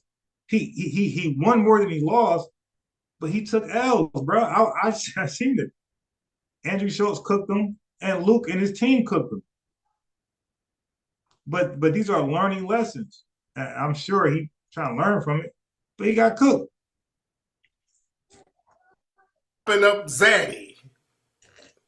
And I believe Tarka Bey, when he first went to War Turk Nasheed, he underestimated him, how funny he is, how influential. So he came with the cartoons and everything, and I'm a Tarka Bey father. I watch his streams. That you could tell that bothered him. But it worked out for him in the later because he got more subscribers, you know what I mean? He got more live viewers. It worked out. But I could tell when Tariq did the cartoons and started clowning, I could tell that bothered my boy Tarka for a little bit. But he got over it. He got a strong personality. He got over it, and now it works out for him. You dig? Oh, James Harris. You didn't see that Luke Tariq Nasheed debate? Do you think I will play it right now? Do you think do you think Tariq got the best of Luke and his crew on politics? Okay, I'm gonna drop the link. Hey, the link's in there. SB, scroll up. Hey, James Harris, do you think Tariq Nasheed cooked Luke and his crew in politics? I will play that right now. If you think that. Do you think Tariq won that debate? And I'll play the Andrew Schultz too. Do you think he cooked Andrew Schultz? I will play it. You guys can hear it for yourself. I'm a huge Dr. Khalid Muhammad fan, but he got cooked when he debated that black pastor that I know his name. Right now, I got brain freeze. I can't remember. But Khalid Muhammad lost one debate very, very badly. You guys never heard of it. He debated a black pastor and got cooked. Khalid, he lost big time. It was embarrassing. If you're a Khalid fan, he was embarrassed. Okay, you guys don't be watching shit, so you don't know. Okay, you guys don't know because you What's don't. going on here, brother? What's the dilly, my boy? Man, nothing much, man. Man, just listening in, man. Okay. Oh, wait. Let me send a link. Let me send a link because I got somebody who thinks Tariq wins all his debates. Okay. Because hey, SMH, even I get cooked. SMH, sometimes I get cooked. You did when I debate, I get cooked. But SMH, my slogan is this: I will never be wrong twice. So if you cook me, then I'm going to make the adjustment to my argument where I'm not wrong for the second time. So if you're right, you're right. But you know what I would tell you this: I ain't never heard you get cooked, bro. I'm gonna be honest with you. Yeah, I'm gonna be honest too. I don't really remember myself being cooked either. But I don't remember either. But so Tariq Debate is going to prove that right here. It's going to prove Tariq. It's nice. That's just funny to me. All right. Okay. So let me put the link in there. And again, I'm very fair. I don't overtalk you. None of that stuff. I let you talk as long as you're respectful and you let me talk. We'll have a great dialogue. You dig? Or debate. But let me put the link in there for you. I got a link and phone number. Which one you want? Link or phone number? Go ahead, it's me. Go ahead, right here. It's gonna prove Tariq. It's nice. That's just funny to me. Go ahead, SMH. Yeah, no. Oh, yeah, I'm always wrong. You having a good conversation, man. I ain't never really, to be honest with you, I ain't never heard you get cooked by nobody. Yeah, I can't really recall that either, but let me respond to James Harris. James Harris, I don't think you know which Luke argument I'm talking about. Okay, so I'm gonna be very specific. When Marcelo was campaigning, okay, for whatever he's campaigning for in politics, when Luke called in for the first time, he called because Luke ain't the smartest person, but he called in with like 2-3 black people who were very involved in politics. They knew the ins and outs when you're trying to campaign. You probably not aware of this one, but when you click that link, listen, man, click it, and you're gonna learn something tonight. You're gonna learn tonight. You know what, brother? You know what? I talked to Jim and I say I was gonna talk to you because I said how evil our women are towards our kids. I said I was gonna talk to you about that, and I said we need to do a show about that. Yeah, that's a whole nother story. And that's wow. You know what's funny? Me and my brother was talking about that. And not just my brother, me and it might have been Khaled talking about that. How the black youth is usually is like normally used as just like pawns, right? Listen, a lot of black youths, okay, this is just reality. At some point they grow up, they get to a certain age where you can't control, okay? When they're not following your house rules or you know your rules. My estimation, my what I say, my summary from that point on is to enlist that motherfucker into the army or some type of that Yeah, type of yeah, boot camp. and you know what? You know what's crazy about that is Yeah. that how they got control over that. Because a lot of times back in the 70s and 80s, that's how brothers, that's how they got out of gangs. But now they get all these controls on it. You got to have a high school diploma and all this old, you know, BS and Right. all this Oh, stuff. okay. Okay. Right. That okay. But listen what I'm saying. Okay. So now one thing about FBA culture, what we do that's wrong is that we don't do a good job of shunning the bad in our community. Now, not when you was growing up. Not when I was growing up. When I was growing up, my mom specifically said, because I was single parent home, my mom specifically said, don't hang around him, don't hang around him, don't hang around him. But those over there you chilling with, you're good. As long as you hang around those guys, you got freedom to hang out and have fun outside. If I catch you with those guys over there, we coming outside for a while. So guess what I did? I hung around the guys my mom said were good. And the bad guys I say, nah, I'm sorry, I can't do nothing for you. You did go hang out with other bad guys. But we on our we doing our own thing. That is lost today.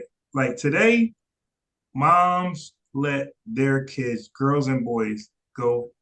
They give the discretion to the kid, which is crazy to me. The kid is like 10 years old, 15. How's that kid got legal discretion? But you need Yeah, that's yeah. like That's what I don't like either. I don't like it. You know, and social media has messed it up. You and that's know, even worse. Oh yeah, yeah, it's so worse. let me tell you something else. Stop and look. I don't listen. This is in love. This I'm saying it's in love. Stop buying your young kids those, and estimations might apply to you too. Stop buying your young kids those cars that they could get into, that they could just drive, electrically. Stop electronically. Stop. Buy your kids big wheels and bicycles where they can exercise. When you buy your kid the little electronic car where they're just driving, you're promoting obesity. Okay, these kids got to be the most you ever be in your life is as a kid. That's the most you're ever gonna be active is as a kid. As you get older, you're gonna be less active. And guess what? If you are active, you only act because it's your job. Like Yeah, some yeah. No. I agree with you on that. Yeah, yeah. I hear you. yeah. Stop promoting obesity because when you eat, you gotta work it off. Okay, it's a real simple math.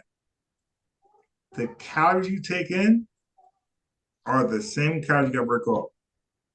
So if your lazy fat ass don't want to run off the calories, then don't eat the fat calories. You know what's crazy about that? Me and my cousin Leslie, we were just talking about that. I said, you remember how we used to play wiffle ball back in the day?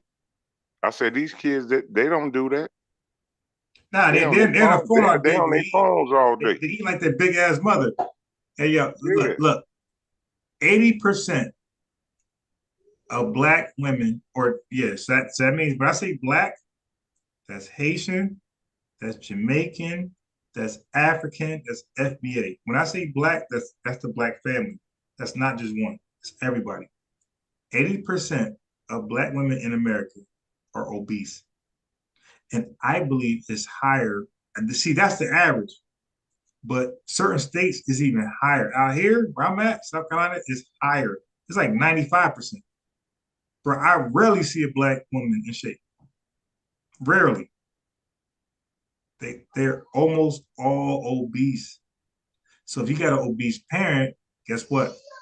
You're gonna give the same thing you eat to your kids, and then they're gonna be obese. And then it's a slave diet. Everybody obese. You got the clumps in everybody. You got the clumps in everybody's household. And girls, you got to watch out the most because boys are naturally active. So it's kind of so to have an obese boy, you just a lazy ass fucking parent.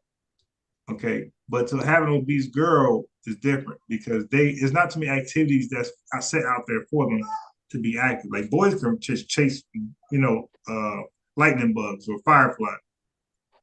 But girls, it's really hard for them to be motivated to like exercise unless they hang around boys. But you hang around boys, they become, boyish.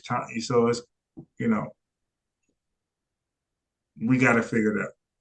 Yeah, I said the same thing with my baby sister. She's pregnant right now, and she said, she How say old is she she? do. You know what she say she do? She What? she walk every day. She 5 months pregnant. She How walk old is every she? day because she knows she gonna pick up that weight. Exactly. How old is she? She's 35. Perfect. Perfect. And that's why I asked how old she is. A SMH. The reason why she can make that mature decision is because she's in her 30s. Okay. She's really a grown woman who experienced life. Okay. My problem is with black people, period. Not just FBAs, black people, No, period. no, you just talking about with the new age, with the new age. I wanted to ask you something else, but Yeah, go we ahead. can do that later. But yeah, Okay. that's what she said. She said she So walked every day. I got it. 35 is perfect. That's a mature decision. And what I'm saying is that I believe that if you're in America, I don't care if you're Haitian, Jamaican, African, continental, or FBA. If you're in America, you're a woman, you should think about kids about 30 years old or close. Okay? Because you guys underestimate the tolerance that it takes to raise a kid. Okay, and that's why as it makes. That's why when they have kids, that these young parents just want that bad motherfucker out the house because they don't have the tolerance. Like they're still learning themselves. They're still growing themselves. I believe 30 years old, you pretty much experience life. You pretty much know what you want. You know what I mean? You experience the bad, the good. You pretty much can direct your life at this point. Under 30, you're still trying to figure yourself out, figure life out. It's called serendipity. Serendipity. You're having a serendipitous life. You're figuring shit out on the fly, which is not good. And you have these kids that get 9 and 10, and you just want them out the house. You don't give a fuck. They get kidnapped, get hit by a car, get shot in a drive-by, or shoot somebody in a drive-by. You don't care. You want them at the house so you can do you because you're 25, 27, 22. You want to do you. When you get to 30 years old, you kind of already did you. So you don't mind right now, just sacrificing for kids. So for me, I believe Black women in America, FBA, Haitian, whatever, you should think about kids at 30. 30. Because then you're mature, you're ready to settle down, you did it all, the city girl's out of you, all that 304 shit's out of you, and you're ready just to move on with a family, a nuclear family. And now at 30, because you've been with bad guys, you've been with good guys, and now you just know how to the right guy at this point. But 22 years old, 23 years old, having kids, all you're doing is creating the projects. That's all you're doing. You're creating King Vons and Lil Durks and these little niggas. All you doing at under 30. That's all you're doing. You creating Camden, Chicago's, you creating Missouri, that's all you're doing, young. having these babies, you're creating the worst societies ever in America. Okay, and that's just the harsh reality. And you're not gonna hear this from Tariq. You're not gonna hear this from Lord Jamar or people like that. Okay, because they're like more political. No, you may wait. You may hear from Lord Jamar. Now you may hear from him. You're not hearing that, bro. You're not hearing that. You're not hearing that. And, yeah, and that's why I call us, you and I, in the chat. I call us the deacons for defense. Dr. King want to say like he want to do that, but he can't because he's Dr. King. You dig? Tone Talks want to do that, but he can't. He's Tone Talks. Lord Jamar, he wants to do that, but he can't. Like they got to be more political because they're public figures. You dig? Like Lord Jamar is a hip hop legend, so he got something to risk, which is his legendary status. What do you got to risk as a mix? Nothing. What do I got to risk? Nothing. We're regular folks. So they can never be as grassroots as us. Never. We got nothing to lose because we haven't gained much. Those niggas gained status. So they could lose their status. I see what you're saying. Yeah, I see what you're saying. Yeah, so they could lose their status. We don't got shit, bro. We're nobodies. We're just online talking shit, but we're making sense. So for that reason, we are more like the deacons for defense. We're protecting them. So we're being messy for them. So the stuff that they want to say but can't say, we're saying it for them. That's how I take it. We're being messy that they can't be. So look, Dr. King and the Civil Rights Movement, when they were marching, they couldn't carry guns because their message, they're trying to be nonviolent, right? But the deacons for defense, they carry guns. And then guess what? Dr. King approved of them. He said, I won't carry a gun, but you carry a gun. Nigga, protect me. I ain't trying to die early. So I look, because some deacons for defense were the messy in that movement. And I look at myself in the chat and we are the messy in this demonstration, FBA demonstration, Adolf, Friedman. We're the messy in this demonstration. So that's why, like, low key, like, they really approve of us talking like we do. Because they can't. They really can't. Because if Lord, look at the heat Lord Jamar's in now. Oh, he talked about Fat Joe's mother. When he didn't, he made an analogy. But he was talking Fat Joe's mother. You see? So they can't do it. But you and I can do it. A comedian can do it. Because we're off limits. Like we could talk about, we could be as nasty as you want. I see where you coming from. Just like Cat Williams, he could do it. Exactly. And Charleston White. Yeah. Right. Yeah. They're under the safe banner called comedians. So that means they can say whatever they want. Hey, I'm a comedian. I'm just trying to make you laugh. Don't take me serious. But if you're not a comedian and you have a status or a big name, you cannot say what you want to say. You will be canceled.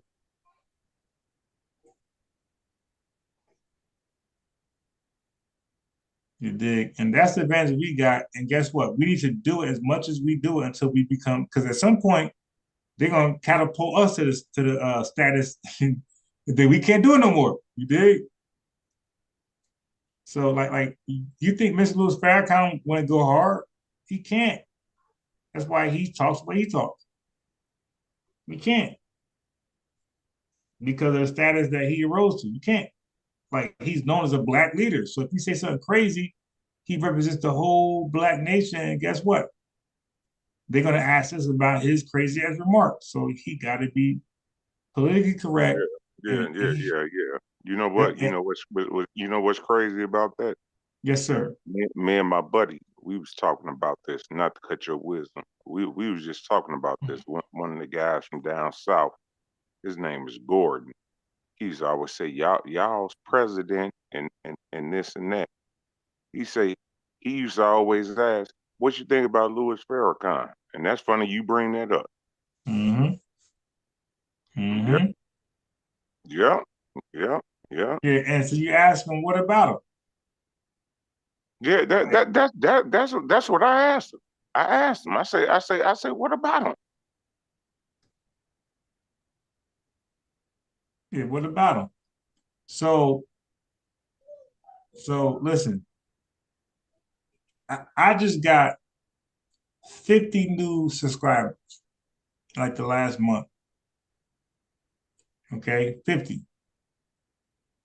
I told you your page about to blow up. Oh yeah, it's inevitable. So tomorrow's Friday. So I'm gonna keep marching, and I'm gonna use my Hebrew Israelite channel to go like my religious debate. So if some of y'all want to hear some religious debates, let me know. I'll give you the link for that. If y'all don't give a shit about that, then don't worry about it. But I debate everything, not just religion. I debate FBA, I debate politics, I debate hip hop, name it. The reason why I debate everything because I believe I'm a better researcher than the next man. And I'm unbiased in my research. That nigga not. He's biased. Because he's trying to win. I ain't trying to, it's a mix. My slogan is I ain't trying to win. I'm trying to be correct. I'm trying to be right. I ain't trying to win. He trying to win.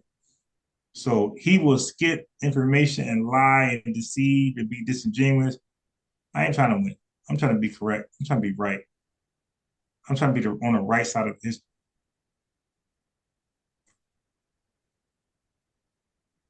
You dig? So that's where we at, man. So wait a minute. So I showed you guys. Now I'm not gonna play no more Tariq on this video. But SMH, if you're just watching, I'm just showing you the beginnings before Tariq went full delineation, before he went full FBA, before he went full tether. I'm showing you how he was holding on to this black African code bullshit. Okay, when he thought black immigrants were on code, could get on code with FBA. Okay, so this video right here is this is 6 years ago. This is December. You know what's funny? This is New Year's Eve. This is December 31st, 2018, where he believed that there was a chance that FBAs can get on code with black immigrants. But this live stream right here that he did was his first revelation, I believe, that he felt like, oh shit, Houston, we got a problem with this on code black diaspora bullshit. Okay? So that's why I played this video for you guys. And you go watch the whole thing yourselves. Hour and 17 minutes. I'll be fucking lazy. So turn that hip hop bullshit off. Turn that rap bullshit off and listen to this while you're driving or at work. Right? And we're in a new year and he was going to the new year. And I believe he left this Pan-Africanist bullshit hope back in 2018. I believe the next day the New Year's kicked in, he said, oh, FBA's gotta hold their own nuts. We gotta just do it ourselves. We're all we got. Okay, we're just it. So now let me play two more clips real quick.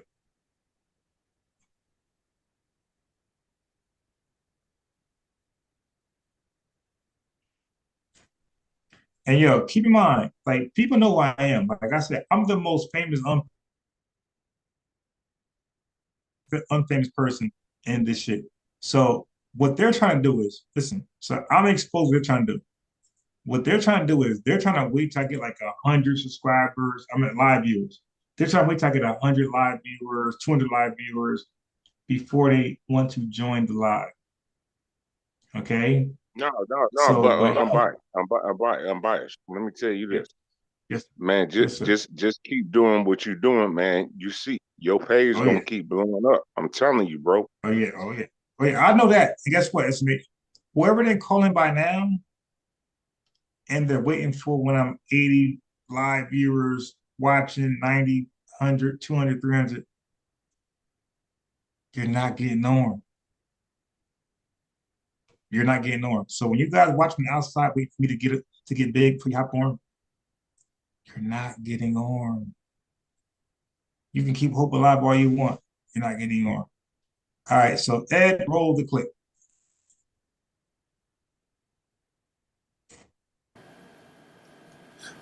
Like this. Look at all this talk about half a kata. Look at all this. So that's amazing. Tariq Nasheed, this is 5 years ago, okay? So this is 1 year later, or at least 5 months, years later from the last revelation he got. So this is more evidence of him coming to the conclusion that the continental Africans are not on one accord with us at all. Listen with your own ears. Don't listen to what I'm saying. Listen to the video so you can see how he came to be who he is today. This did not happen overnight. It took 6 years for him to realize, oh shit, FBA is all we got. We got no allies. Listen right now. Listen. This is the video I showed you was 6 years ago. This is 5. Listen to a real journalist. You dig? Hold on, somebody click. Listen. We got Stu joining. This. Look at all this talk about half a kata. Look at all this. All these people from Africa talking about, I'm half a kata, then I am African. You see? And these are the same people that sit up and talk about, oh, no, we all brothers. We all brothers. Okay. Aren't you half a kata? Let me see. They talking this half a kata stuff. Look at that. A lot of this half a kata. I'm half a kata this. I'm half a kata that. Okay, IBM, if I drop the number, bro, I don't want you ranting. I don't want you long-winded like Ujabo. I want you to just be very brief and stop. Okay, that's the problem with you. I had with you. You like to preach, bro. Okay, like a pastor, prosperity pastor, bro. If you click, if I send a phone number, I want you to simply make a point on topic. Don't talk about no goddamn Margaret Sanger or the Illuminati to build a burger. Dude, be on topic.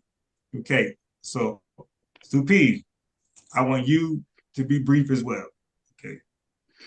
Okay, can I ask you a question? I hear you repeating this word. I heard you repeat this word several times on this line. Can you define a tether to me? What's a tether? Okay, so now, it wasn't the word I came up with. I got to do a disclaimer. It was the word that Tariq Nasheed came up with. So Tariq Nasheed, he defines a tether as an immigrant. So it's not just black. It could be white, Hispanic, or black. Okay, an immigrant who undermined FBA progression, right? Being constructed. Are all Black Americans who are not immigrants, listen to the question carefully. In your definition of FBA, are all Black Americans who are not immigrants or the descendants of immigrants FBA? So, so when you say descendant of immigrants, now watch this. So to No. That's to answer your question, let me just You're sidestepping now. You're sidestepping. Are all Black Americans? No. I'm trying to understand. Or descendants of immigrants? I'm trying. It's kind of like a confusion.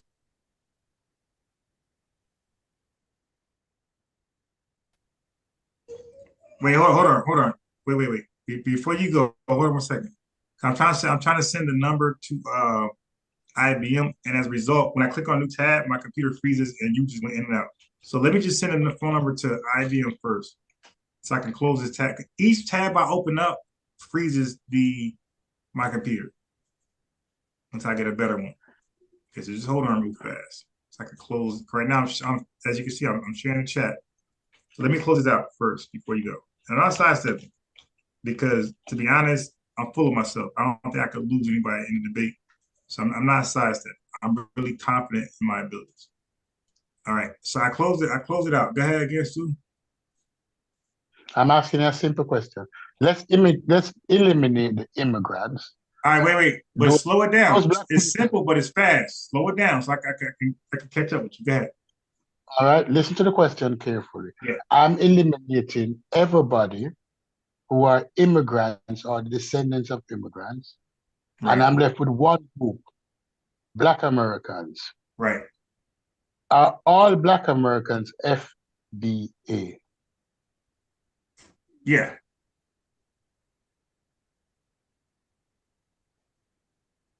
Does all Black Americans know that they're FBA? No. Then how can you classify all Black Americans as FBA if the people that you're naming They don't does not even No. Do not let them go, bro. Let them go. How are you classifying people as FBA who don't even recognize the term? Okay. That's a big assumption to me. No.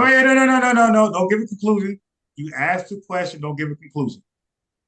Okay, so Stu, you clearly didn't tune in yesterday. I know for a fact you didn't tune in yesterday.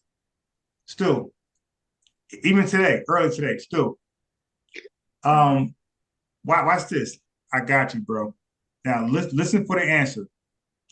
1835 was the first time we were called African American, and it was by our count. Wait. No. Wait. No. It's still.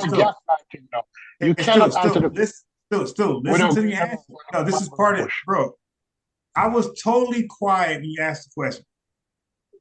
Okay, so now you asked. I heard you said, "How are some? Well, who will you call FBAs?" That's not the question I asked. I asked the question. It's not a difficult question, no. That's not the question I asked. Wait. I'm gonna write your question down. Wait. I'm gonna write it down so I don't mix it up again. Okay, slowly, please, slowly ask the question. I'm asking the question. If we eliminate all Black people who are immigrants, I got that. I answered that part already, right? Let me finish. Are the descendants of immigrants, and we're left solely with Black Americans. Right. Are all Black Americans FBA? Yes. So now I answered the first part. Yes. Go ahead. Do all Black Americans know about the terminology that was created by Tariq Nasheed called FBA? Okay, stop right there. I'm gonna write it down. You write it down because I don't want you to say I don't know your question. Do all Black? I want to write it down so you can never say I'm not answering the question. Americans know about Tariq's personal. I did not say that. I said, do all Black Americans? No, but it is personal. It's a personal definition he created. Okay, Tariq's personal definition to describe African Americans or Black Americans. That's perfect. Definition to identify we're gonna use the term African Americans, right? African. I'm writing this down. I did not say African American. Do not put terminology in there. Okay. Look. I'm just asking. I asked a simple question. Okay. You're changing the narrative. No. Because you're. Listen, no, because I am specific in the way I ask the question. Okay, so let me tell you why I'm. My question. You can't tell me why I asked the question. I got it. Bro, SMH, this is what happens when he calls in. He causes more confusion than. No, you are causing confusion because what you're trying. I got it, but let me say something. But let me say something though. The reason why I'm rephrasing it for you is because No, do not rephrase my question. no, okay, My I question got it. Okay, I got it. very So, simple okay, I question. got it. Okay, no problem. The reason why I'm rephrasing it for me, not for you. Don't go back there again. I'm saying, okay, you see everybody, he's not genuine. I'm because genuine, but you only let me get 3 words in while I'm doing what I'm doing. Okay. No, you cannot rephrase my question. I'm not rephrasing your question. I just said that. I'm not rephrasing the question for you. Adding to it. Okay, I'm rephrasing it, bro. But okay, regardless how. No, it doesn't work like that. If that's why you went to college, if the professor asks you a question, no, I didn't go to college. No. The professor, can you rephrase the professor question? Okay. No, you can't. But hold on. But are you a podcaster? No, you're not. Okay, so relax. If you went to college, because you don't understand how podcasts go. Okay, so hold on. It's not a matter of how a podcaster works. It's a matter of questions. Relax. Look, relax. I'm not. Every time you're trying to fraud me. Every time you call in, you misdirect the conversation. It gets convoluted. It doesn't go anywhere. Okay. Answer the question. I'm waiting. I'm muted and waiting. Okay. So good. Thank you.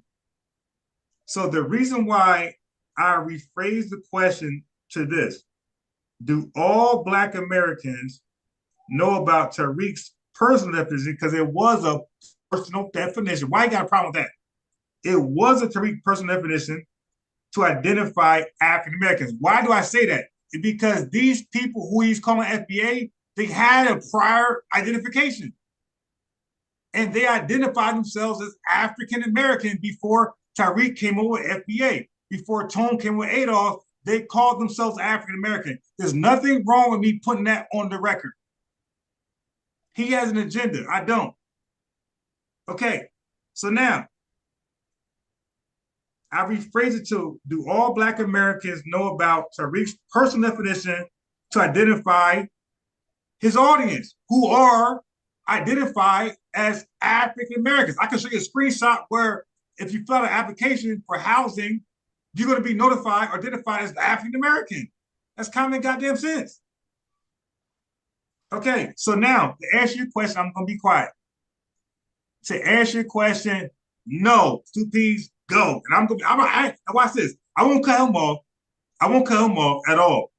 The answer to answer 2 P's is no. Next question. So we have 2 things here that we're talking about, that I asked about. The first question was, who is a FBA? Right. And you said everybody who is not immigrants, right, or descendants of immigrants are FBA. Yes. And the second question I ask is, do they know that they're FBA? And you said no. Right. So you made an assumption. You and Tyreek are both making an assumption based on your own. Because the people that you're calling FBA has not established themselves as FBA, does not recognize, the majority of people who you're calling FBA does not even recognize the terminology. I agree. Right? So therefore, FBA, as you put it, it's not recognizable. It's not even a lineage, because it cannot be a lineage if it is not recognized by the majority of people who you claim to be that. True or false? If I don't recognize FBA, can I recognize it as a lineage? Yes. No, you can't. That's an assumption you make. Because if it was a lineage, I would have recognized it. There would be no misunderstanding of who and what a FBA is. But the majority of Black Americans, and I'm not talking about immigrants now, don't even recognize the terminology, don't even understand what it is, and don't even care about it.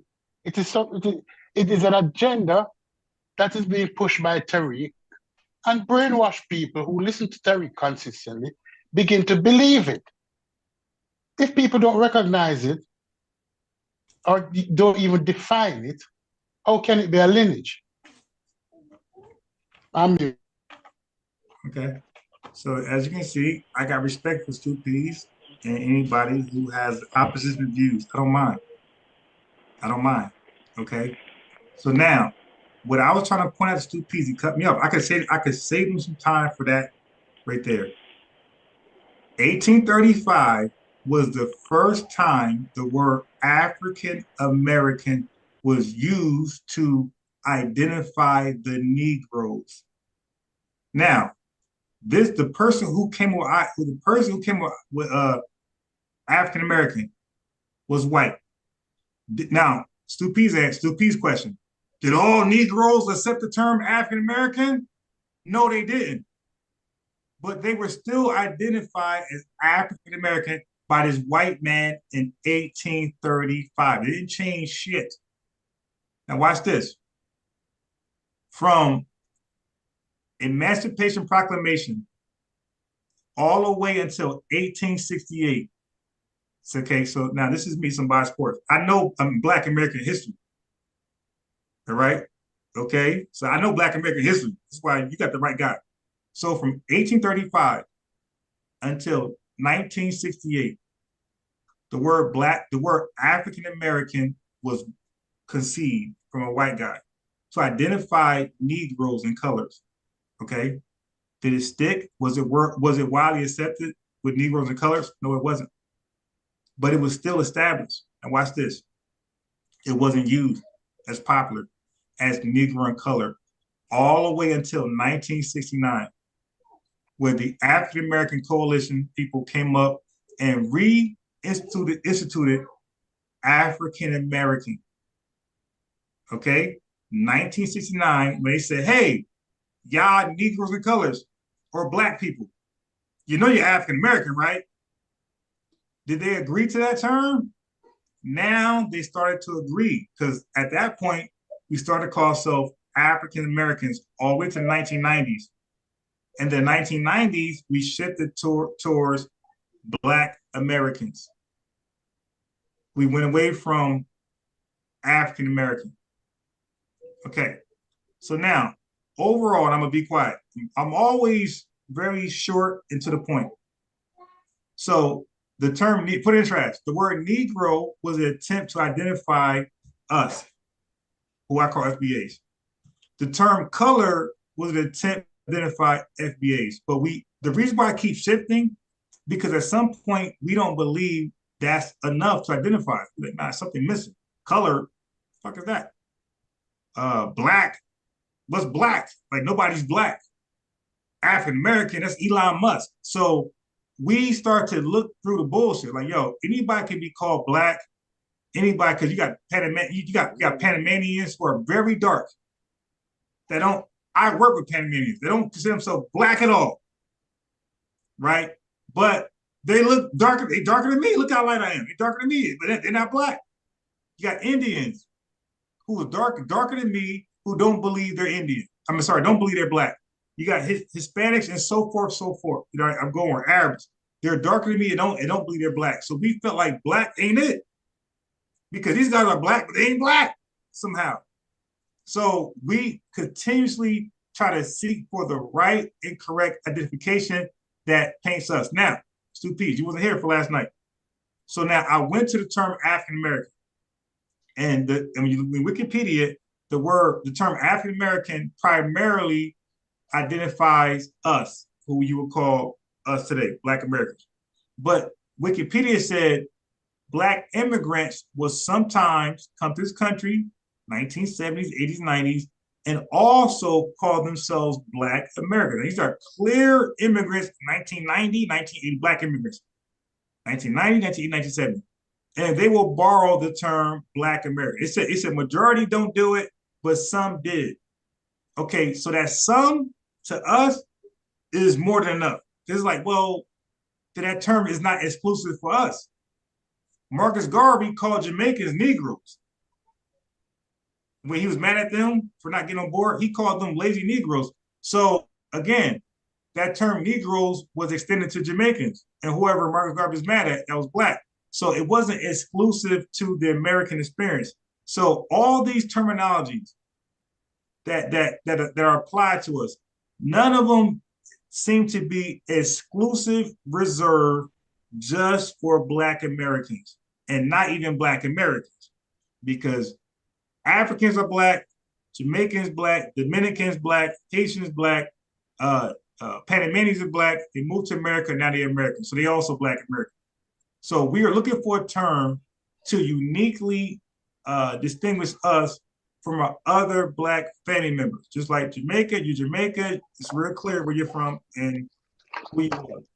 Dominican Black, it's specific where you're at. Haitian Black, Puerto Rican Black, or Afro-Latino, whatever. That specifically ties you, and nobody can like sneak into that. So we're noticing that there's nothing that can exclusively identify us. I'm sorry, yeah, there's nothing that can that's nothing that can identify us to exclusively just be for us. People can sneak in or not sneak in, that's a bad word. People can also borrow that term justifiably.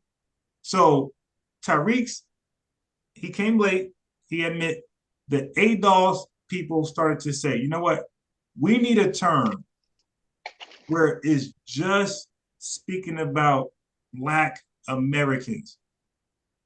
But we can't use Black Americans because, again, Black is universal. Haitian is Black, Puerto Rican is Black, and they're American. So we need something to just identify people who came from the slave ships. The slave ships went to Brazil, Jamaica, all these different islands. But we need to identify people who came from the slave ships that came to America and they never left. And that's when we got the term ADOS. And then Tariq Nasheed felt like that wasn't exclusive enough because people started to tag in on the ADOS thing. So he came up with foundational Black Americans. In his mind, he believed that was the end-all be-all. That excluded everybody else who were not from slave ships from America and stayed here and never left. Yes, Stu. Okay. You made an assumption there. The first thing you referred to was the proclamation of the Proclamation of Emancipation. Yeah. And I can tell that you have never read it. You have never read the Proclamation of Emancipation. Okay. Source up. And the reason why I know that you have never read the Proclamation of Emancipation, nowhere in the Proclamation of Emancipation does the color of the slave ever come into consideration. When when Lincoln made reference to the people to be freed, he said, persons held in slavery. There is no color in the Proclamation of Emancipation. So therefore, using it to as an identifier as what people were called at the time, Abraham Lincoln called them persons held in slavery. He made no mention of their color. So when you're using the proclamation to justify what people are called, he didn't mention their color. So I know that you've never read it. And I dare you to dispute me on that fact. Okay. Thanks, right? You have to admit that you've never read it. Have you ever read it? Yes, I did. Is there any mention of the color of the slave in the proclamation in the Emancipation? No, but when I mentioned... So why did you... So why did you mention the Proclamation of Emancipation to justify what people are being called? Okay, good question. Because when you mentioned, when I mentioned abolishment slavery, I'm coupling it with 65 and 68. 65 and 68. To me, they go hand in hand. Go ahead. But they can't. They can't. And your reasoning weak, and your logic weak for using it to justify the color. Abraham Lincoln never mentioned any color. So your reasoning for using the proclamation was weak, and your logic for using it was even weaker. The chat doesn't think so, but go ahead. No, because the chat don't know. Most of the chat has never read it. Okay. This is news to the chat. Most of the chat has never read the proclamation.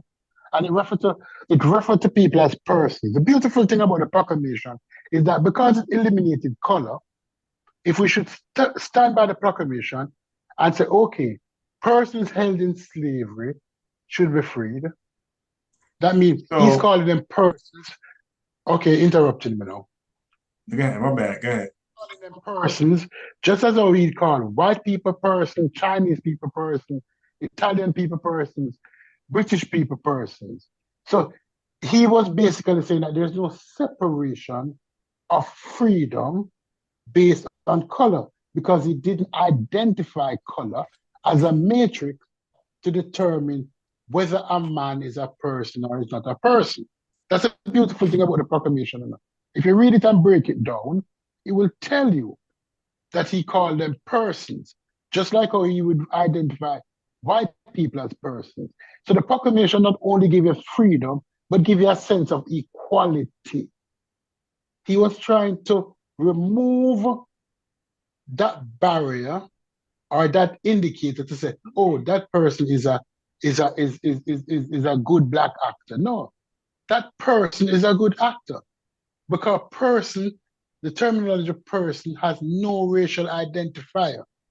He insisted in the proclamation that anyone, whether it want to be white or black, that is held in slavery, any person that is held in slavery should be free. So when you're trying to use the Proclamation of Independence to determine that the color was identified, it was not. Now we'll move on to the other arguments that you have with Tariq Nasheed. Tariq Nasheed sit down and he looked at Ada and he decided to make up his own stuff. The beautiful thing about Tariq is that he's eloquent. He speaks well and he has a good vocabulary. So he can undermine you by using terminology like tether, by saying FBA, when most of the people, I can guarantee you that more than 75% of Black America don't know what a FBA is, couldn't tell you what a FBA is, and don't care what a FBA is, and don't know when it's a lineage, don't even know, can't even trace back the ancestral 5 generation. The majority of Black people can't tell you the grandparents' names are Hey, Two Piece, can I respond to that? Stupies. So do you think that 75% of Jamaicans don't know that they Jamaican and have Jamaican ancestry? Why would you say that 75% of Black Americans wouldn't know that they FBA? Let me change it. Like, why wouldn't we, hold on, why wouldn't we know something as basic as that? Like, that sound, do you know how disrespectful that is? I know, it's not disrespectful, it's reality. And I can't put it to Jamaicans or anybody. Let me put it this way. 75% of persons of Black origin, because if we go back 5 generations, we're going back to the slaveholders and the slave houses and the slave. No, you don't have to do that. We know basic American history. Black do you people, know we know the basic history tell us who we is. That's not the statement I made. The statement I made that, can you name your 5th generation, going back 5 generations, grandmother there? That's a statement I said. Are you ready to jump on me? Can you name going back 5 generations? I could definitely, So as far as my family ancestry, you're the abnormality. Going back 5 generations, can you name your grandmother's name? Can I ask the question? No. You got to answer the question, not ask. I don't know why you're making these false claims, but I'm going to answer your question. Hold on, I'm going to answer the question. No. You got to answer the question. All right, man. Look, I'm gonna get off because you gonna let this nigga sit up here and talk. He's putting us down and shit. He asked the question. You're gonna answer or you're not. It's real simple. Yeah, I'm gonna answer. If you give me a second, I'd like to. Can I introduce myself to tell everybody? Hey, Stu Peace, hold up, Stu Peace. Me and Unbiased was talking. Look, you come over here and try to take over the show acting like you teaching us something. You telling us who we are, how to live, and where we come from. If you don't sit your black ass down and shut the fuck up, because just like I said, Nigga, you don't know us. You ain't one of us. So how you gonna speak for us? I only have to go back 3 generations into slavery. I mean, to get to slavery in my family. My family started the first roadside diner in America. They were slaves in that roadside diner. So yeah, I know my history. So like I said, What's your fifth I only got to generation? go 3 Look, don't cut me off. I sit here and listen to you talk that coconut bullshit. Hold up. Because just like I said, you keep talking. That's all you got is a bunch of lip. You throwing out false percentages. Show the percentages. Show us. No, shut up and show us the percentages that you pulling off of. Because you making up shit. 75%. You making up shit. You just making up shit coming over here to try to, change the narrative and screw up a good show. And I've been telling you that shit for years. Just like when you said it was good for black people to have the abortions in the 80s and 90s because it lowered the crime rate. Nigga, you are a tether.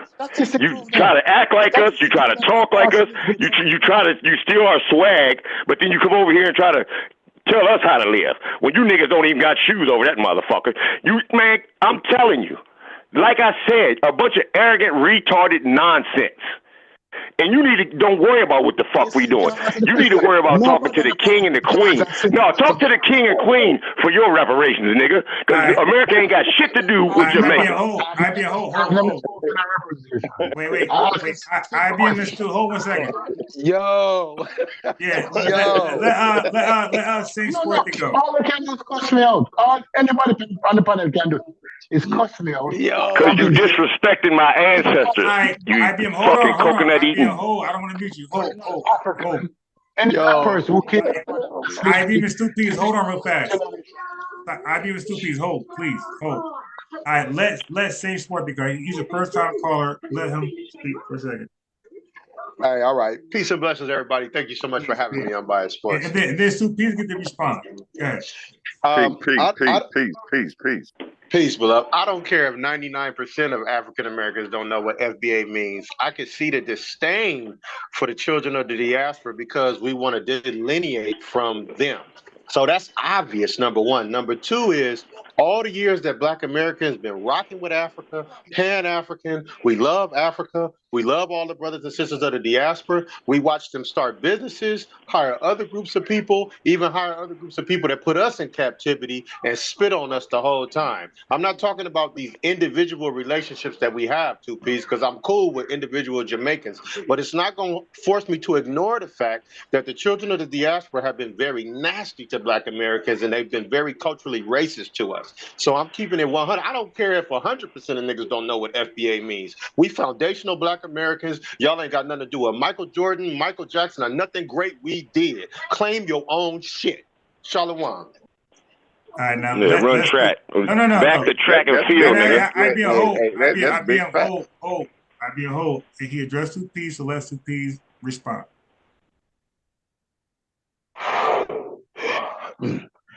Okay. I don't even know where to start. The beautiful word that he uses, what word is delineate? Delineate, right. Delineate. We're not rocking with Jamaica, Africa, or none of that. We are foundational Black Americans. We are Black Americans. We cutting Africa off. So, and could you define delineate for me, please? Because I don't understand what you mean in fullness when you use the term. We're not fucking with you no more. We're not claiming you. You're not my brother. That's not delineation by definition. We're not rocking with you no more. We don't claim you. We're not complimenting you. I don't want to date your daughter. My sons can't take your daughter to wife. I don't know how else I can say it. We're not rocking with you. But that's not delineation. Unbiased, can you define delineation for me, please? I don't understand what.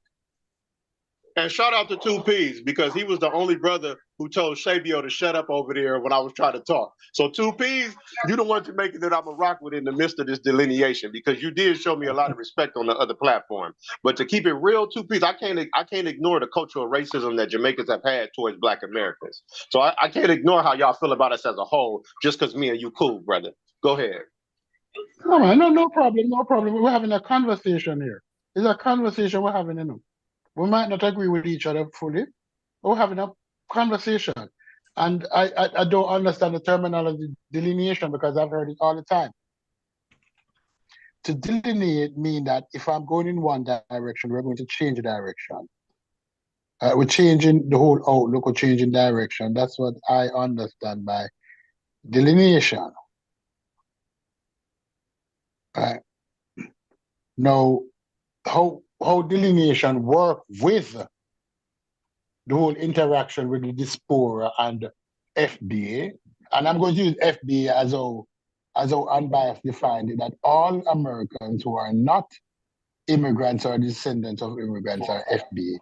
So I'm not using it disrespectfully, I'm using it in the terminology that unbiased defined.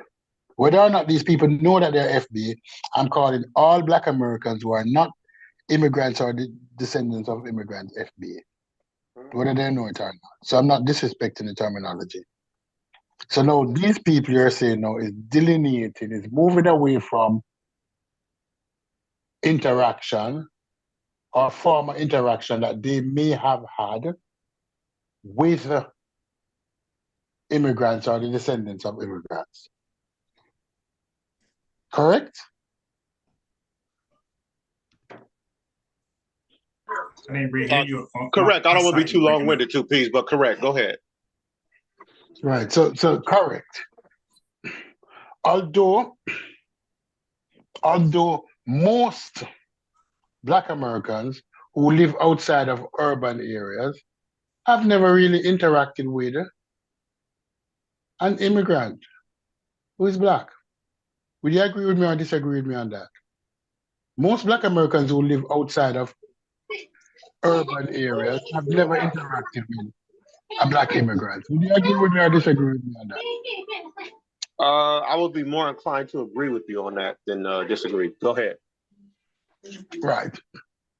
So based on your impression of immigrants or most Black Americans, because will you agree with me also that most Black Americans, most FBA live outside of urban areas? Would you agree with me?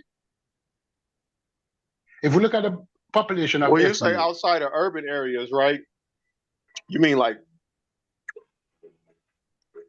outside of, I don't know, you might have to be more specific about that. I know me personally, I was born in South Central, so I come from the ghetto of Los Angeles. Okay. Yes, Most FBA live outside of major urban how about cities. this? Hey, still, how about rather land your plane? Because I do want to address the things you said. Okay, all right. Let's leave that plane. Did you find the meaning of the word delineation? Oh yeah. It's a set of border. It's basically a draw line. It's a draw line. So delineation means to draw a line. Yeah, it's a set of border, right? So it's a verb. when FBA use the term delineation, what does it mean to you, unbiased? It's to draw a line. This is how far we're gonna go as far as trying to be all on code and all on one accord. That's what I get from it. So you're going to delineate based on the fact that you have never really had interaction with immigrants if you live outside of urban areas. Yeah, shit. White folks, Jim Crow, Black Americans, and most of them ain't interact with us. So if you live outside of urban areas, what your knowledge of immigrants is based on? Well, that's an unfair question because the internet is like global. So people interact with different people all the time and never met them. And based off their experience, they can feel like, hey, that's enough. So that's enough for me. I don't like this person for whatever reason. Okay. Hey, I'm buying sports. Two Piece. Can I say something really quick? So Two Piece. Yeah, I've lived in LA most of my life, but the last 7 years of my life, I've been in Minnesota. I live in the Midwest, right? So I interact with Jamaicans. I interact with people from Trinidad. I interact with people from Belize. I interact with people from pretty much almost all the Caribbean islands. I interact with East and West Africans, right? Culturally, you guys have a disdain for us. Let me finish before you interrupt me. Culturally, from my experience, as well as the other foundational Black Americans that I've spoken to in Minnesota, you guys have a cultural disdain for us. It's not just me saying this. It's young foundational Black Americans saying it. There's older foundational Black Americans saying it. So me personally, I can really tell the tale on how y'all feel about us. Go ahead. Okay. So I'm asking you directly. Can you cite two occurrences, because you have interacted with so many immigrants from so many different areas in the diaspora, Trinidad, Jamaican, African. How much time you got, 2Ps? Because hold on, guys. Hold on, guys.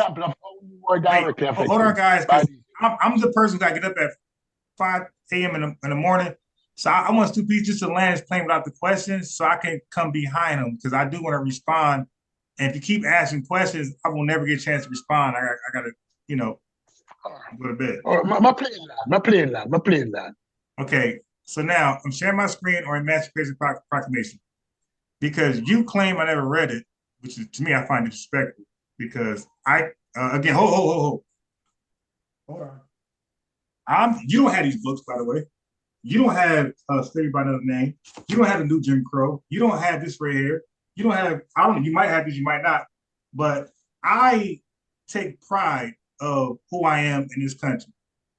I take pride. I got other books of Dr. King.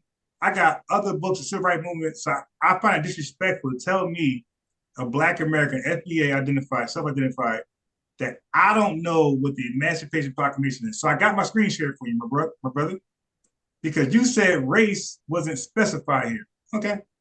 Well, Wikipedia says the Emancipation Proclamation, officially Proclamation 95, was a presidential proclamation and executive order issued by United States President Abraham Lincoln on January 1st, 1863, during the American Civil War.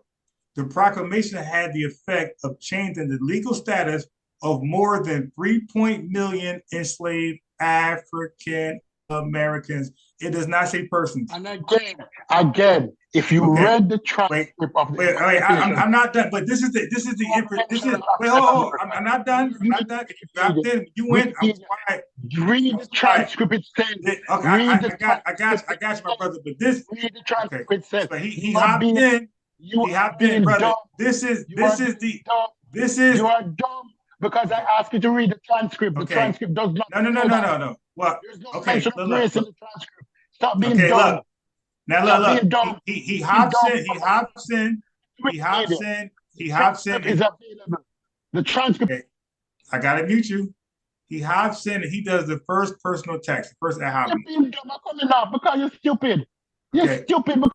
Okay. I'm gonna put you in the waiting room. Okay. I'm so stupid. I'm gonna put you in the waiting room. Hey, Unbiased Sports. Can I say something real quick? Oh, he's mad as hell right now. That's why I said most of you can't fuck with me to click the link. Go ahead, bro. So I have had Somalian brothers tell me personally that the social workers, the case workers that process their immigration, that bring them to the Americas, show them all the negative connotations of Black Americans and specifically tell them to stay away from us, number one. Oh, yeah, he knows that. I done heard it out the horse's mouth, literally, right? I done had OGs up here, elders up here tell me that when they hold the door for Ethiopian women, that the Ethiopian men get mad. They just can't fight, so they can't beat us up and say nothing about it. Right. But they get mad about it, right? I've seen Ethiopians at the airport when I worked at the airport smile and grin when so-called white people come through the airport. But when our brothers and sisters come to the airport, it ruins their day. I've seen it with my own eyes. I've seen West Africans hire East Africans over Black Americans when we have direct genetic ties to West Africans, and East Africans are of a different haplogroup than West Africans and African Americans. So, and I've heard the testimonies from young brothers up here, from elders up here. This one elder told me that an Ethiopian man told him they teach in their community that Black people are inherently felons, literally. So I done seen it. I done seen it. I done had Ethiopians tell me that they practice cultural racism against Black Americans. I done had West Africans tell me that they do it. I've had the people that he said that clearly we're all wrong, right? I've had them literally confess confess with their own mouths that they are raised to believe that they are better than us. Thus, force the delineation is necessary. Right. So now, look. You see, when he spoke, because I know he can't fuck with me, I can be absolutely quiet. So I was leading by example. Okay, he's mad. I'm reading a Wikipedia article. He's trying to say, no, you got to read the Declaration. Bro, it's something called interpretation. We can interpret, first of all, American law across the board is up to interpretation, stupid. So you're actually the dumb one, not me. America law, the amendments, the Constitution is all up for interpretation. If you don't know that, you're the one stupid.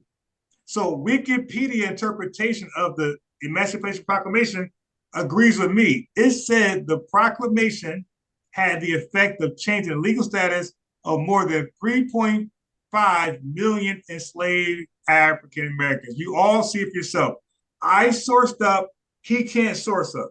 And I guarantee you, Saint, if you go SMH, if you go anywhere, any website to Google the explanation of the Emancipation Proclamation, they're going to always introduce African Americans or Black Americans. Stupees don't want to do it for whatever agenda he has, but it ain't just me. This ain't my article. Right? I'm reading the words of Wikipedia. I can go to protect. Go back. Okay, go back. Okay, go. Hold on one second. Okay, go. Give me go.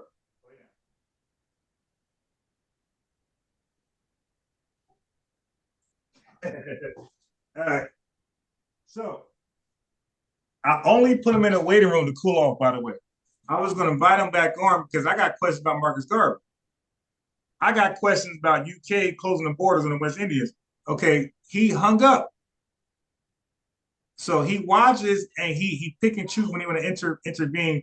But I'm Googling Wikipedia Emancipation Proclamation that he said was colorless, which we know ain't, except just articulated, enslaved African Americans. He left. Well, he exploded. You're dumb, bro. Bro, by the way, Saint, SMH, IBM, that don't work on me, bro. You can't get me to blow up by calling me dumb or name. I'm gonna stay focused. I'm gonna lead by example. You can blow up and look like a fool to the chat, but I'm gonna maintain my self-respect and talk like I promised to talk. Hey, I'm by sports. It's an oxtail spot at Mall of America. Guess who the Jamaicans got working up in there? Guess. Oh, Jamaicans. And other East Indians and Guyanese people. And they make it a point to be nasty to it. Man, I'm by sports. I preach on the corners up here. Even though I teach with the Hebrews, I rock with the Kemetic brothers. I talk science and history with even Morris brothers up here. I have young Black Americans and old Black Americans come up to me and say, why do West Africans and East Africans and brothers and sisters of the Caribbean, they still calling them brothers and sisters? Why are they nasty to us, Saint Swarthy? This ain't no coincidence. Go ahead, Doc. All right, go ahead, IBM. Go ahead. Yeah, man. I do get upset. You can call me you call me whatever the hell you want. You know, it makes me upset when you have people who are not us talking and speaking for us, trying to take the lead. Like I told Stu Pease before, you can help. Coming from the Caribbean, if you want to help us Black Americans get ours, then we can help you get yours, because you get yours from the king and queen over there in England. That's who rules y'all. And I wonder why he doesn't talk about the bauxite mining, where it's displacing people over in Jamaica. You know, taking people, removing them off of their land, and taking their land for bauxite mining. And how come he doesn't talk about how the UN owes Haiti billions for cholera? You know, they're always, well, I'm going to say they, I'm going to say Stu Pease is always on that type of time where he's trying to tell us what we need to do. When the old saying is, clean up your house before you come over and try to tell me how to clean up mine.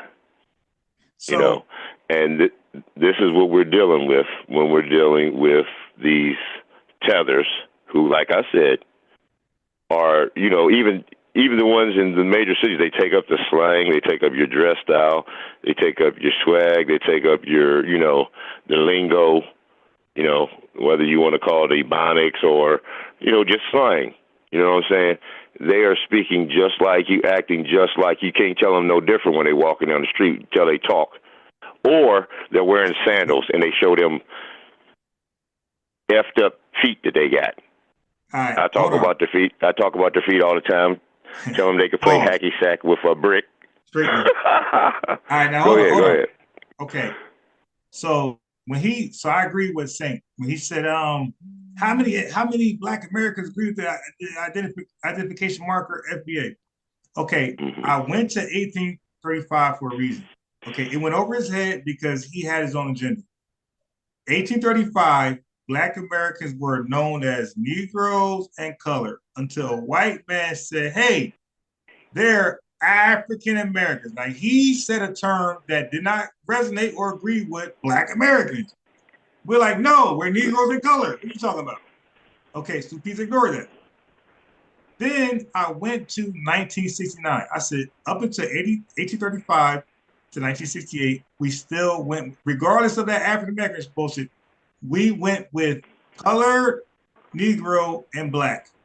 And then 1969, a particular institution decided to reinvent or redistribute the term or reapply the term African American in 1969. And then in the 1980s, close to 90s, Jesse Jackson went to popularize it. So there was a consistent effort to make popularized or acceptable the term African American. But historically, the attempt to do it was the minority the majority knew nothing about it.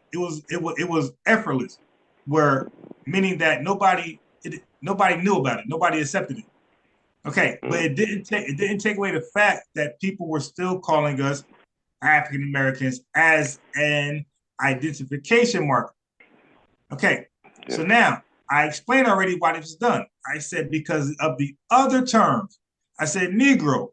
Marcus Garvey called the Jamaicans lazy Negroes, right? So that means that, as you can see, Negro wasn't exclusive just for us, because you don't go to Canada calling them, or Nigeria calling them Jamaicans, right? So because it's exclusive to Jamaicans.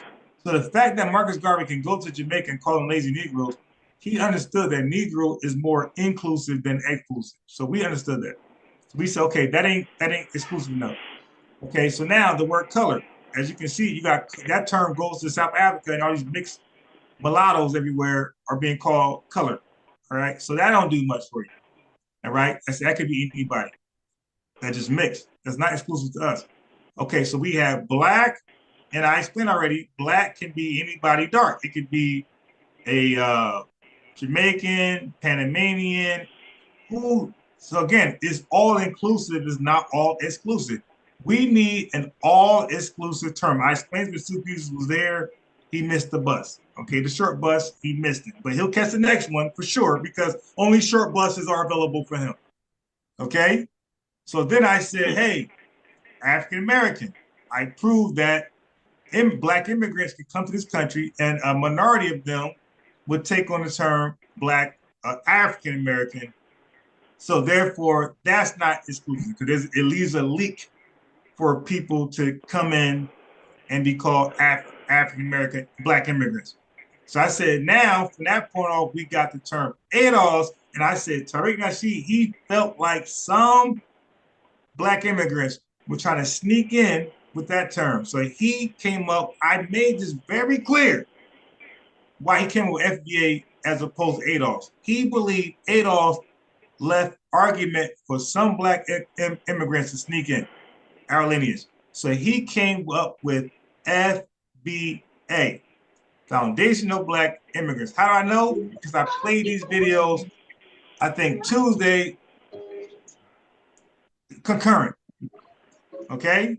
So he said he believes that's the tightest you're going to get today. But guess what? 10 years from now, 15 years from now, there might be even a tighter term. Go ahead, Shake. Hey, but you know what that does, though? foundational Black American completely slams the door in their face. All of that, y'all Right. not my people, you in a kata, oh, don't marry them, don't do that. See, it slams the door completely in their face. And the thing that burns their little butt the most, I'm working on my language, family. The thing that really burns them the most is it's gonna put a vibration on our people to not want to be associated with them anymore. No more compliments, no more trying to make marriages with you, no more involving. You're not going to be invited to the barbecue no more. And that's what's burning them. It's a delineation from Africa too. And that's driving Pan-Africanism nuts. Yeah, IBM. Yeah. Family, we are dealing with timelines. What time period were they using these terms? We know that Negro is Latin. It might derive from earlier language, but Negro is Latin. And in Strong's G3526, they were calling the Paul and Barnabas Niger. And, that was also Latin, and it meant black. See, Niger. And then, to me, it, I guess to, take some of the sting off of it, they made Negro. So from Niger to Negro, or from Niger to African American. And the question that I pose to my family, because we love these social constructs that are put on us, names that are given to us and that we adopt upon ourselves. We're fighting over social constructs. But, the term black was instituted, if you want to look this up, unbiased, after Bacon's Rebellion. They used it to divide, because then some of the free blacks, the slaves or black ancestors who were slaves, white people, the people who were on the outskirts of, the 13 colonies who wanted to expand out westward, and they wouldn't give them the contract to. And to divide them, they used, this is after Bacon's Rebellion, they started implementing black into, the laws. You see what I'm saying? And that divide. And then, Negro and all these other, like I said, and then, to what I say to the African American thing, if African and American are names after colonizers, why call yourself either? That's just, something thrown out there for you, but that's where I'm at on it, unbiased. All right, so let me help you out. Yeah, I don't got research black, I already did. Okay, so black extends way longer than what you just named. Black always had a negative connotation. So, okay, way before America and things like that. So, overseas, even in Africa, people wore black for like weddings and things like that, or to lament, and they were white to rejoice. That was his colors. All right. You're misquoting me, unbiased. You're misquoting me. Cool. I said that they were calling us Niger, which meant black, and that was Paul and Barnabas. Yeah, no, but I'm talking about that's in the hold up, that's in the Bible. But what I was saying was by law in America. By law in America. I got you. But look what you said though. You said America. So I'm going before America. So that's why I said overseas. I'm not dealing with the Bible.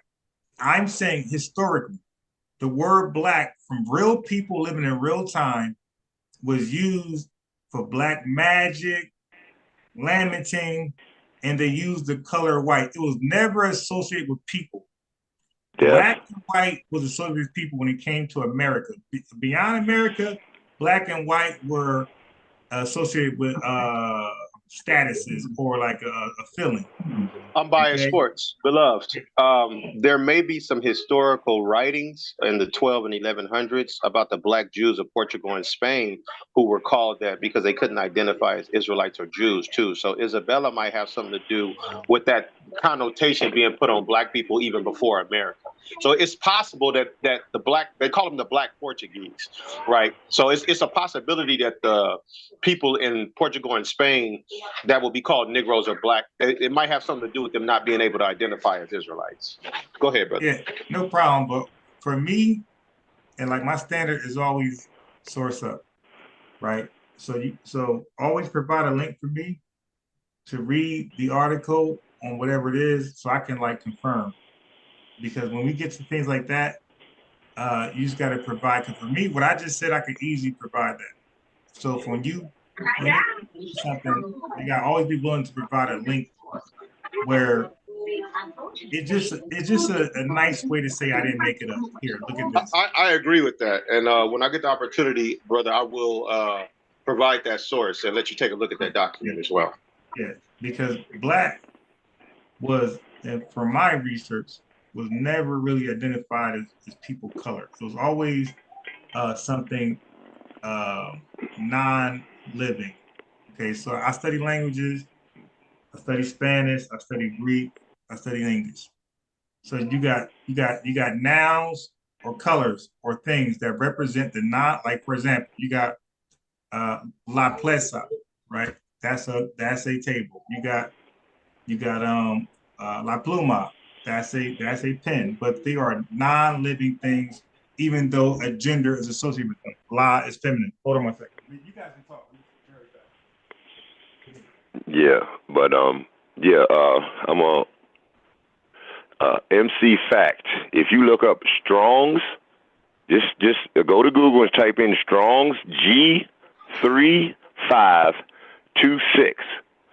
and it'll tell you how that pronunciation was. It was not Niger, it was Niger. Okay, hey, I'm on the and Blue just Letter like I said, Bible website right now. Hold up. Okay, you can pull that up. Okay, Strong's G3526. And then, like I said, it was Latin. And Latin, Negro also means black. Okay? So, Negro comes from Latin, you know, from where it derives, where it comes into play for us on that timeline. I'm not saying that it wasn't used earlier. I said that earlier too. I'm not saying it wasn't used earlier. I'm saying that when it comes into play for this slavery and all of this stuff, you know what I'm saying? You started around the 1400s with the papal bulls and all that. Intercartera and all these ones, the three that most, Dum Diversus and Intercartera, that's two of them that directly affect us during the slavery. So that's, I'm just giving.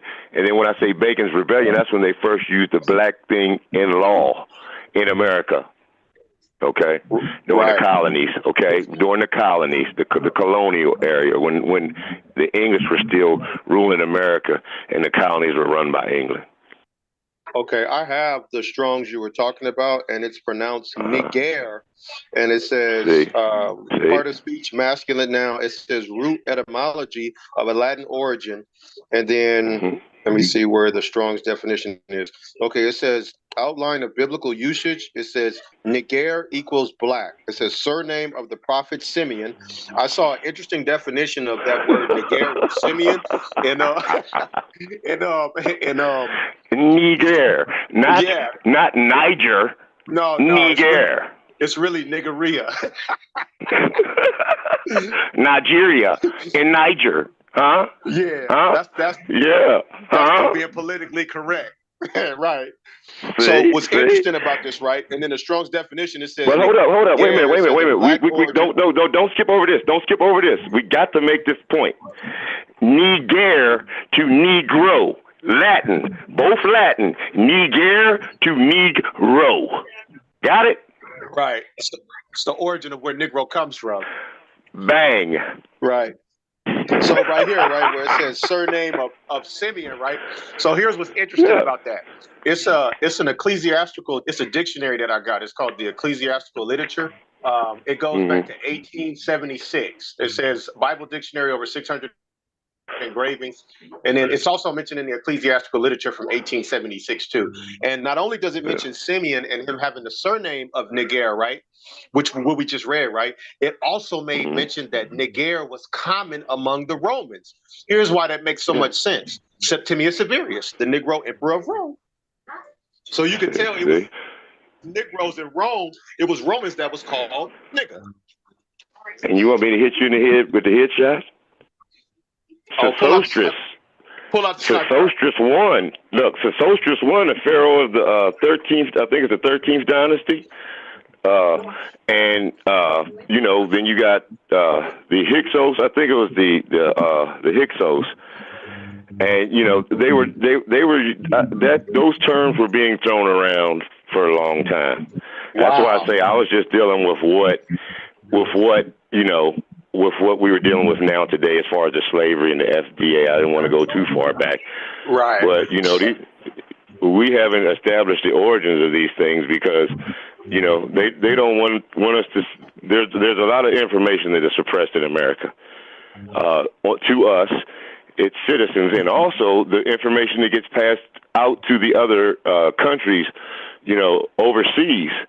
So they get messed up, description or view of us by the picture that our governments paint, because they monitor whatever's coming in or going out of the United States. So we have to understand that our family overseas, they're confused because of what the U.S. allows them to see, and what the press that they allow to go out about them. See. But you have to take into consideration, right? Where do most West and East Africans get their education? In the UK, in America, right? So they get a whitewashed version of history because as tough as a lot of Pan-African brothers talk and a lot of Kemetic brothers talk, right? I've never ever heard a Somalian or an Ethiopian with an Egyptian hunk or even make mention of the Egyptians being black people or the Cushitic people being black people. The Ethiopians that I know, they've always believed Egypt to be white, as well as the Israelites, based on the education that they've had in the UK and overseas. So we have a better concept of true history than a lot of brothers and sisters from Africa actually have. Well, we're still involved in the fight. And I'm not downing our brothers, but they are under state capture in Africa. Okay, you can look that up. That's when the government, and the officials take over and they just rob the people and just treat them terrible. It's like that in the islands too. But we are still in the fight. They have been defeated. You have to remember that. They have been defeated. These lands, are a little newer, and the islands they can't put up, much of a fight because there's not a lot of them. But they are defeated, and we're the ones who still going on with the fight. So we're still throwing punches as they're back there, taking depression pills because they've been prescribed by the state. Yeah, I don't know what West African tribe that is, but I saw a documentary about this guy who his land in West Africa has a lot of oil reserves. So he let Shell and all the major gas companies come over there and pump oil. And him and his son live in the palace, and the people of that particular village or region in West Africa, right?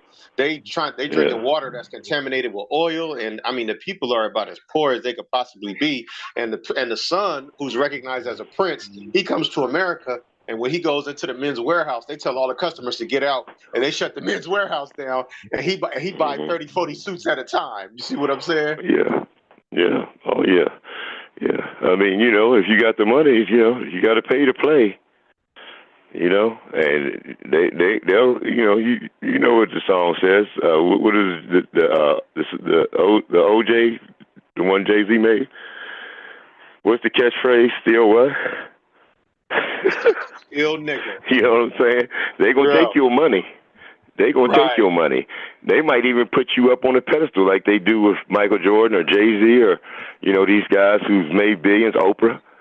But like I said, you are just, one of the, few, very, very few, very, very, very few who was placed up as a token in front of us, and then you're supposed to talk for us. So stay up on stage and rap. We don't need you speaking for us.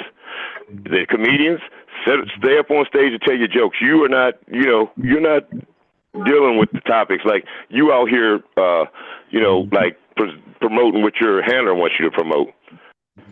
And then the music is promoting hypersexuality, and the schools is promoting it at the same time, trying to teach our kids how to do things that they shouldn't even know about.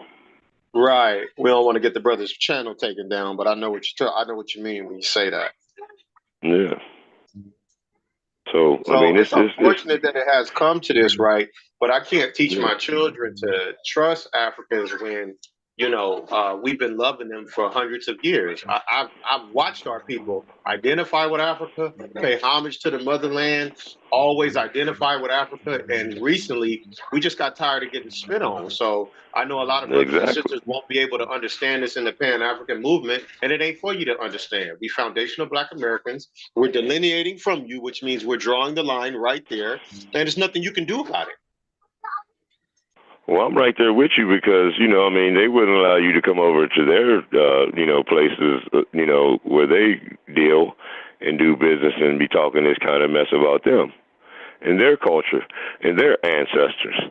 But, like I said, here in America, they come over here, they get it.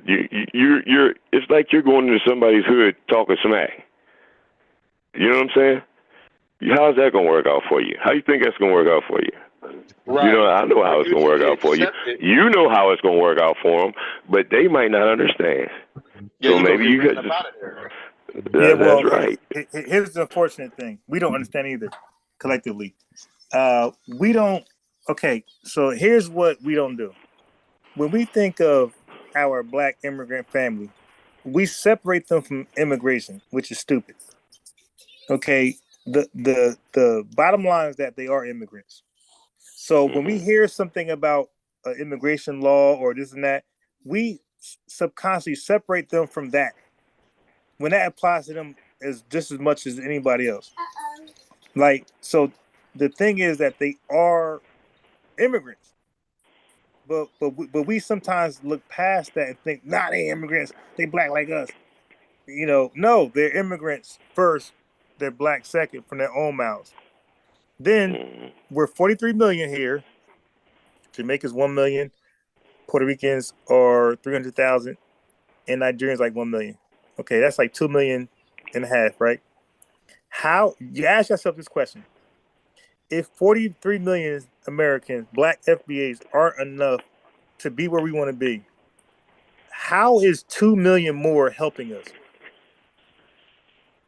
We don't need that. So there's no alliance that we really got to make. They got to make an alliance with us. Like it's like we're backwards. We're looking for some type of pat on the back or some alliance when we're the majority. Like when do the majority look for the alliance? It's supposed to be minority looks for the alliance to the majority. We don't really Pan-African Jedi mind tricks, brother. Right. Pan-Africanism takes away Black Americans' ability to think critically when it comes to dealing with Africans accordingly. So that's why I go live to put the bug back in your ear. Like, yo, we really don't need none of them.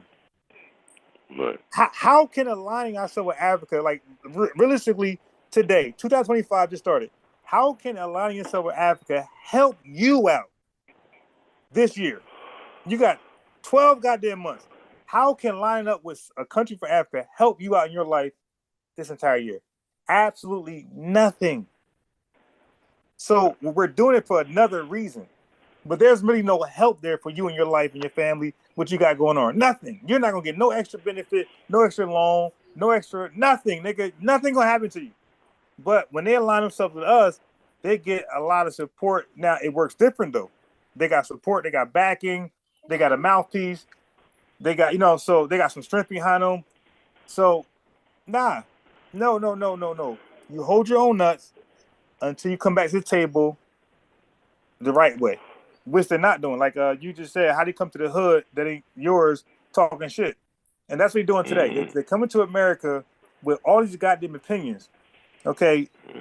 Trying to compare 100 fucking Jamaicans or 100 Nigerians to 43 million people. No, don't compare your best to the totality of a FBA. Compare your totality to our totality, okay? And you'll see it. You got a shit whole country. Right? That's a fact. Trump wasn't fucking lying. Okay, he was being honest. Shithole country. And I'm not lying to these niggas either. I'm being honest too. Shithole countries. And I ain't trying to line myself up to no fucking loser, man. Because let me tell you, if it was so great, then you would have never left and flee. Right. Or your ass would have went back and helped develop it. You ain't even go back. You trying to stay over here forever? Trying to trick us to go to fucking Africa? Why you stay here? Hey, I seen Or a to tell us, documentary, right, on the Somalian men, right? So they do go back to Somalia, impregnate Somalian women, leave them there with the baby, and come back to America and go back to the UK. Motherfucker. Yeah, we not on dusty niggas, dude. And that's why I say, hey, yo, we got to stop this. Oh, we got to build an alliance. No, we don't. Let them niggas do what they do. And they're a small minority in this country. They make up like 0.00000%. They have no influence, nothing. They don't own nothing. They don't create jobs where we got to like kind of like bow down a little bit. Nothing.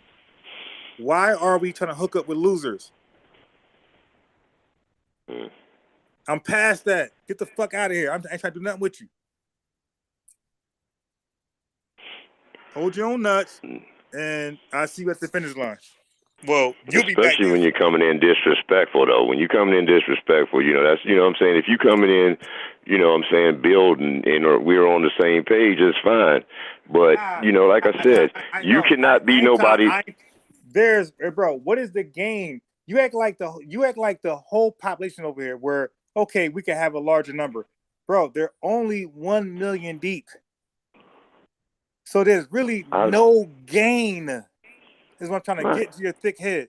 There's too small in numbers to really affect what we're trying to do. They're too small. The whole country got to come over. I agree with you. I agree with you. So we're looking past them. We're not even looking at them. We're looking past them. And matter of fact, they should be coming to us with shit that could work for us. Hey, FBAs, can you help us here? Okay, what we get out of it? Again, it's like the best analogy I use with entertainment. We are the record label. They're the fucking artists. Okay, you don't call no shots. You come to us trying to get a deal, and we'll tell you what you're worth. And we get the bigger piece of the pie. We're Diddy, and your ass, Memphis. What's that nigga name? Meek Mills. Your ass, Meek Mills. Yeah, that's what I was saying. I had told Stu Pease and Google Scholar before. I said, if you are going to help, not saying that we need them. I said, if you are going to help, you get to the back of the line and serve some coconut water and Kool-Aid, because your ass ain't speaking for us, because you don't even know what we went through. Y'all have no idea of what we went through. No, but you got some black immigrants out there that's really trying to help. They ain't trying to help. They're trying to debunk, debate, mislead. Like I said, like he went to the Emancipation Proclamation doesn't include you. What? This is common fucking sense in every history book in the world. The Emancipation Proclamation is about black folks. We were being emancipated from slavery. This nigga trying to make it about Asians. Like, ain't no fucking, we're Asians. There's 3.5 million black folks. We're the fucking Asians. Yeah. What are you talking about? It ain't doing no different than the racist colonizer who put the labels on us, told us who we are, how to live, and where we come from. That's why I said that he was acting like that. See? You come over here. Why aren't you bringing up any of the issues that are going on in the islands or in Jamaica? Now, we don't want to know about none of that bullshit. But I'll tell you one thing.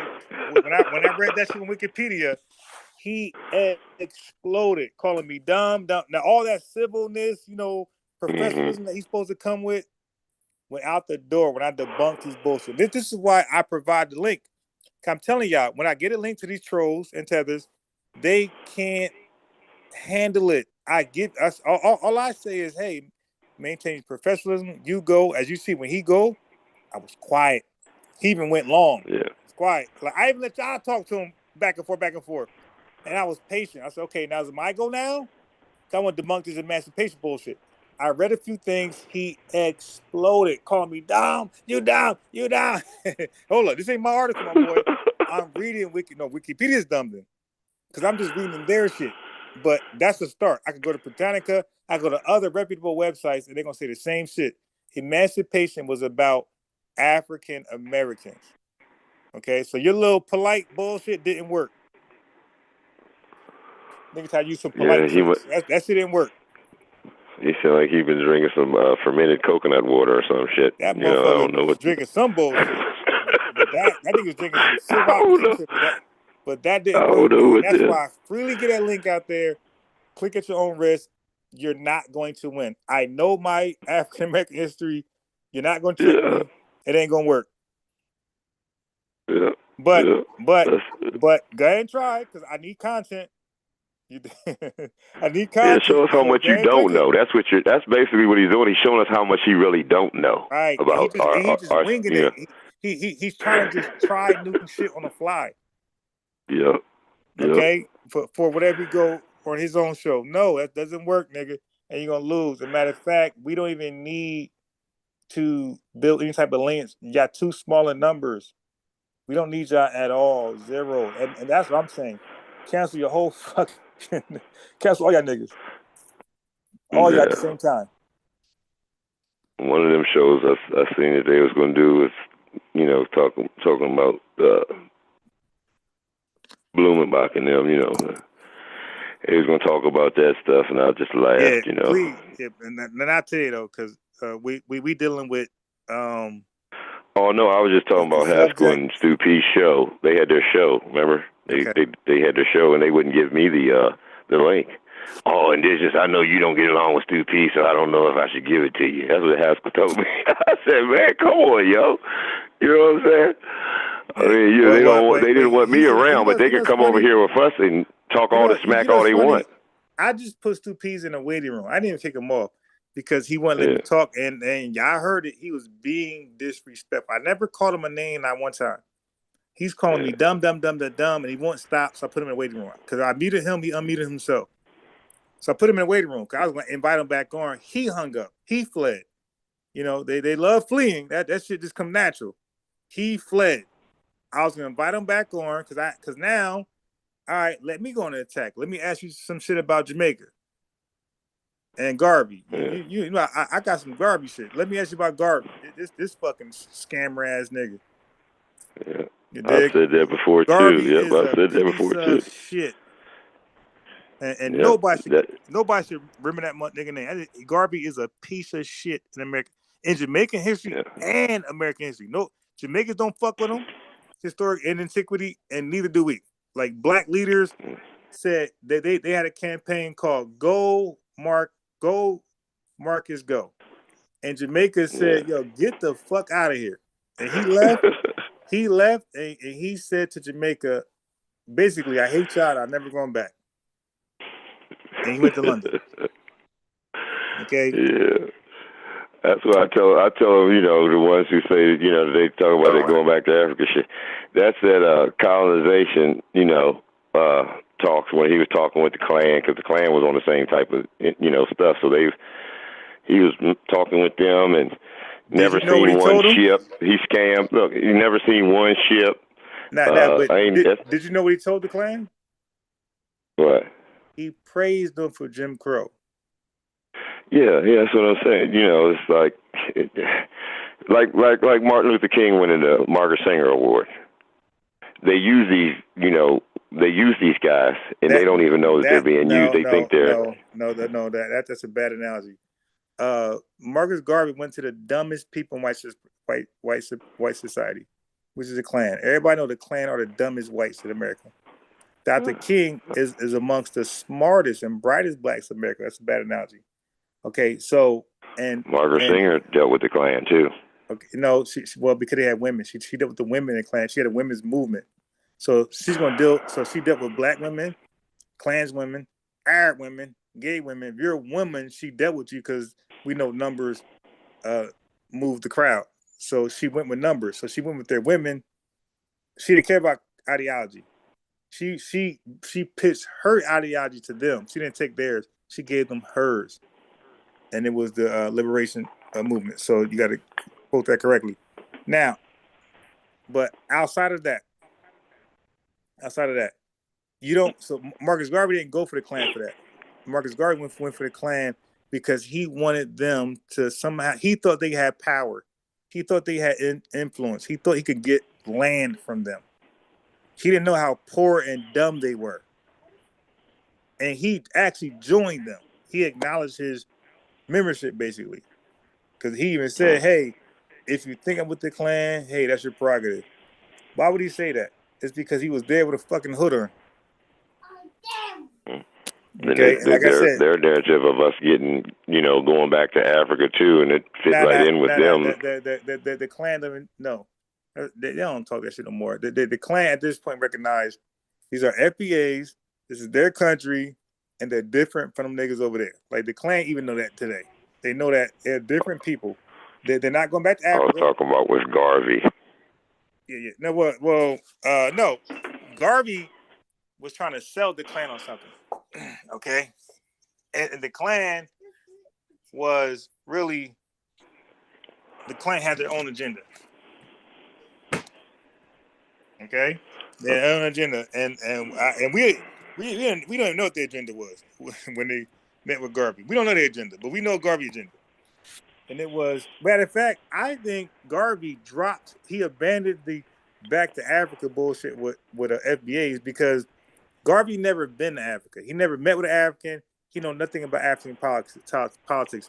So what Garvey's going to do, Garvey was going to force us to Africa and make us the first illegal tethers in Africa. And how we gonna get there without any of the ocean liners? You have one. Nah, he was talking. Hold up. He had bought two bullshit ships. One got towed and the other one just fell apart. I said, if y'all want to, because you had people today talking about let's go back to Africa. I said, call Jamaica or wherever Garvey parked his ocean liners, so we can take them back to Africa if you want to go. Just making a joke. But did you know he got deported for fraud? Yeah, I heard that. Yeah. No, not heard. I heard that. Do you know? Okay, what type of fraud was it? Do you remember? No, I'm not exactly familiar with that. Which type of fraud, but I know he was just trying to sell America a whole bunch of lies. Okay, well, the only lie he was selling to us was to buy his unlicensed, unregistered stocks. Stocks got to be part of the exchange, like New York Stock Exchange. Right, yeah. Well, his shit was just nothing. It's just a stock. Hey, buy my stock for $5, and the shit was $5, by the way, and that's expensive during that time. That's like $500 today. Hey, buy my stock for $500. Like, it's like some Jay Morrison shit. Like, wait, a stock exchange worker would say, "What is your ticker? What is your ticker that goes across the stock exchange?" He didn't have his ticker was the FBG goddamn logo, black, red, and green African logo. That's his ticker. Yeah. IBM. IBM goes across, and yeah. Pork bellies goes across there, and IBM. But they have their tickers on the stock market. Hold on. My boy, J. Edgar Hoover, seen what he was doing to unsuspected FBAs. And J. Edgar Hoover took it upon his own initiative to stop it. He could have let it go. He could have let this nigga just scam us to be the first black Bernie Madoff.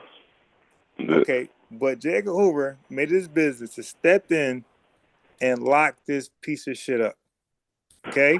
So what really got him in trouble was that he had lied. Keep this name in your brain forever.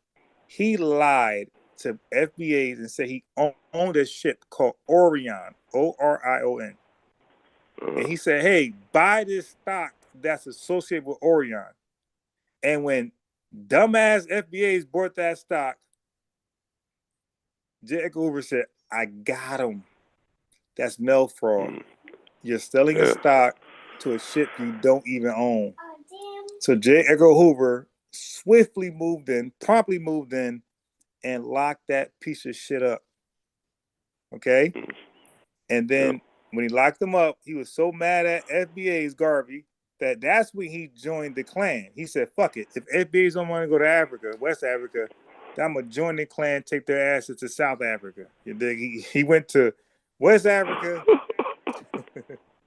to South Africa. "Hey, Klan, y'all want to go to South Africa?" And they was acting like they wanted to go.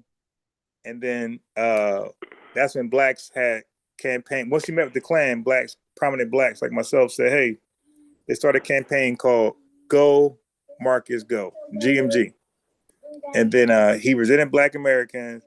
He went to Jamaica and he called them niggas. Well, he got deported to Jamaica. And he called Jamaicans. He tried to do his shit over there. Jamaicans like, nah, we ain't fuck with that scam. So he called Jamaicans the laziest Negroes in the world. Okay. And he said when he left, he said, man, basically this is what he said about Jamaica. I hate Jamaica. I'll never go back. And he went to London and died there. And Jamaican stupid ass took his body back to Jamaica some 20 years later and championed him as a hero when he said, I hate Jamaica. I'll never go back. And now all of a sudden he's their hero. So Jamaican, that's why I want to keep staying here. That's why I didn't want to hop off. But what they do is what trolls and tethers do is that they purposely start an argument where they have a way out to go. Either they get kicked off or they just exit themselves. But they purposely start an argument so they can't be held accountable for pieces of shit and garbage like Garvey. Garvey is a piece of fucking garbage. Okay? Hey, look, I challenge anybody tomorrow. I'm the chat. Sorry, chat. I can't look at the chat right now because I'm wilding right now. I gotta go to bed in a second, so I can't read the chat. I'll read it in the morning. But just know this: Garvey is a piece of shit. And anybody wants the link tomorrow when I go live during the day? Because during the day when I go live, I'm not like talking. I'm just playing videos. So I'm gonna go live and play videos, of course, during the day. If you're bored, tune in. But I can see your chat though. So if you want to speak on more about this Garvey shit, if you think you could save his reputation, I invite you on to a respectful, peaceful dialogue. You can talk, let me talk. You talk, let me talk. Don't do what Stu Peace did. Don't do it. You dumb. You get beat up. You dumb. No. Just maintain your composure like a grown adult, and let's have a peaceful dialogue. What's your last words? I'm getting off here. Well, I'm just gonna say that we all need to get back into studying and figuring things out. And I'm glad Bias, you changed things around a little bit and start dealing with some of the things that we need talked about. You know what I'm saying? Not like you weren't, but you know what I'm saying? This is one of the main things that we need to talk about, and not only that, we look down on the immigrants, but we've had immigrants coming in. They came in like 1910. They came in, 1920s, 1960s, different times. But now, at this time and period, when one of the things I want to talk about too, Ambassador, when you get time, is the robots. But because I heard Nepal saying something about it, and I want to. We on task. We ain't doing none of that. Well, I'm just saying that they're taking human jobs. So when you're bringing these people in, we're not worried about none of that right now. Right now, we're staying focused on who's the true enemy, and when the enemy is in our face, robots not in our face. What's in our face are anti-FBA niggas. They're in our face, expressing their hatred, and they're literally standing in front of us trying to get what's due to us, which is reparations. They're standing in front saying, nah, and they're cosplaying as us to get these positions to a black leadership, HBCU, whatever, to say, nah, fuck reparations. No, we're not doing that. Fuck robots. Robots ain't doing that. So I ain't got beef. I ain't got beef with robots. I got beef with niggas in our way from getting what was owed to us. That's all. So I'm not going to deviate from that. I'm staying on course. I'm staying on code, and that's it. Fuck. I love robots. I hope robots get. I hope robots help get these motherfuckers up out of here in January. Yeah. All right. But what I was saying, I was going with it. I was almost at the end. These immigrants who are coming in, not all of them are highly trained and very intelligent. So you're going to be the new prison fillers. Yes, they are. The only ones that not are the illegals who are sneaking this motherfucker, and that's why they usually are criminal. So that's why it's a. They're going to be the new prison fillers. But prison is big business in America. Not for nothing. Hell no. We don't give a fuck about no damn illegal prisoners. Send them off. That's why they America deport no matter how much you think about the prison system. America deport illegals. They don't keep the motherfuckers in the prison system. They deport their ass over to their own country to certain centers over there. Okay. Okay. So no. We're standing. All right. Well, keep your head high, your grass low, and stop lying to my people. I love y'all, and I'm gonna go ahead and let Unbiased finish off his show. It's a good show tonight, Unbiased, and keep up the good work, man. So again, I love want y'all. all Pan-Africanists, which they ain't gonna do it, and like niggas be watching in secret and shit. They don't act like they're not. They watching. They in the shadows. They watching secret. Hey, all y'all gotta do, y'all can give a fake name. Y'all ain't gotta tell me where you from. I don't give a fuck where you're from, who your mother is. I don't care none of that.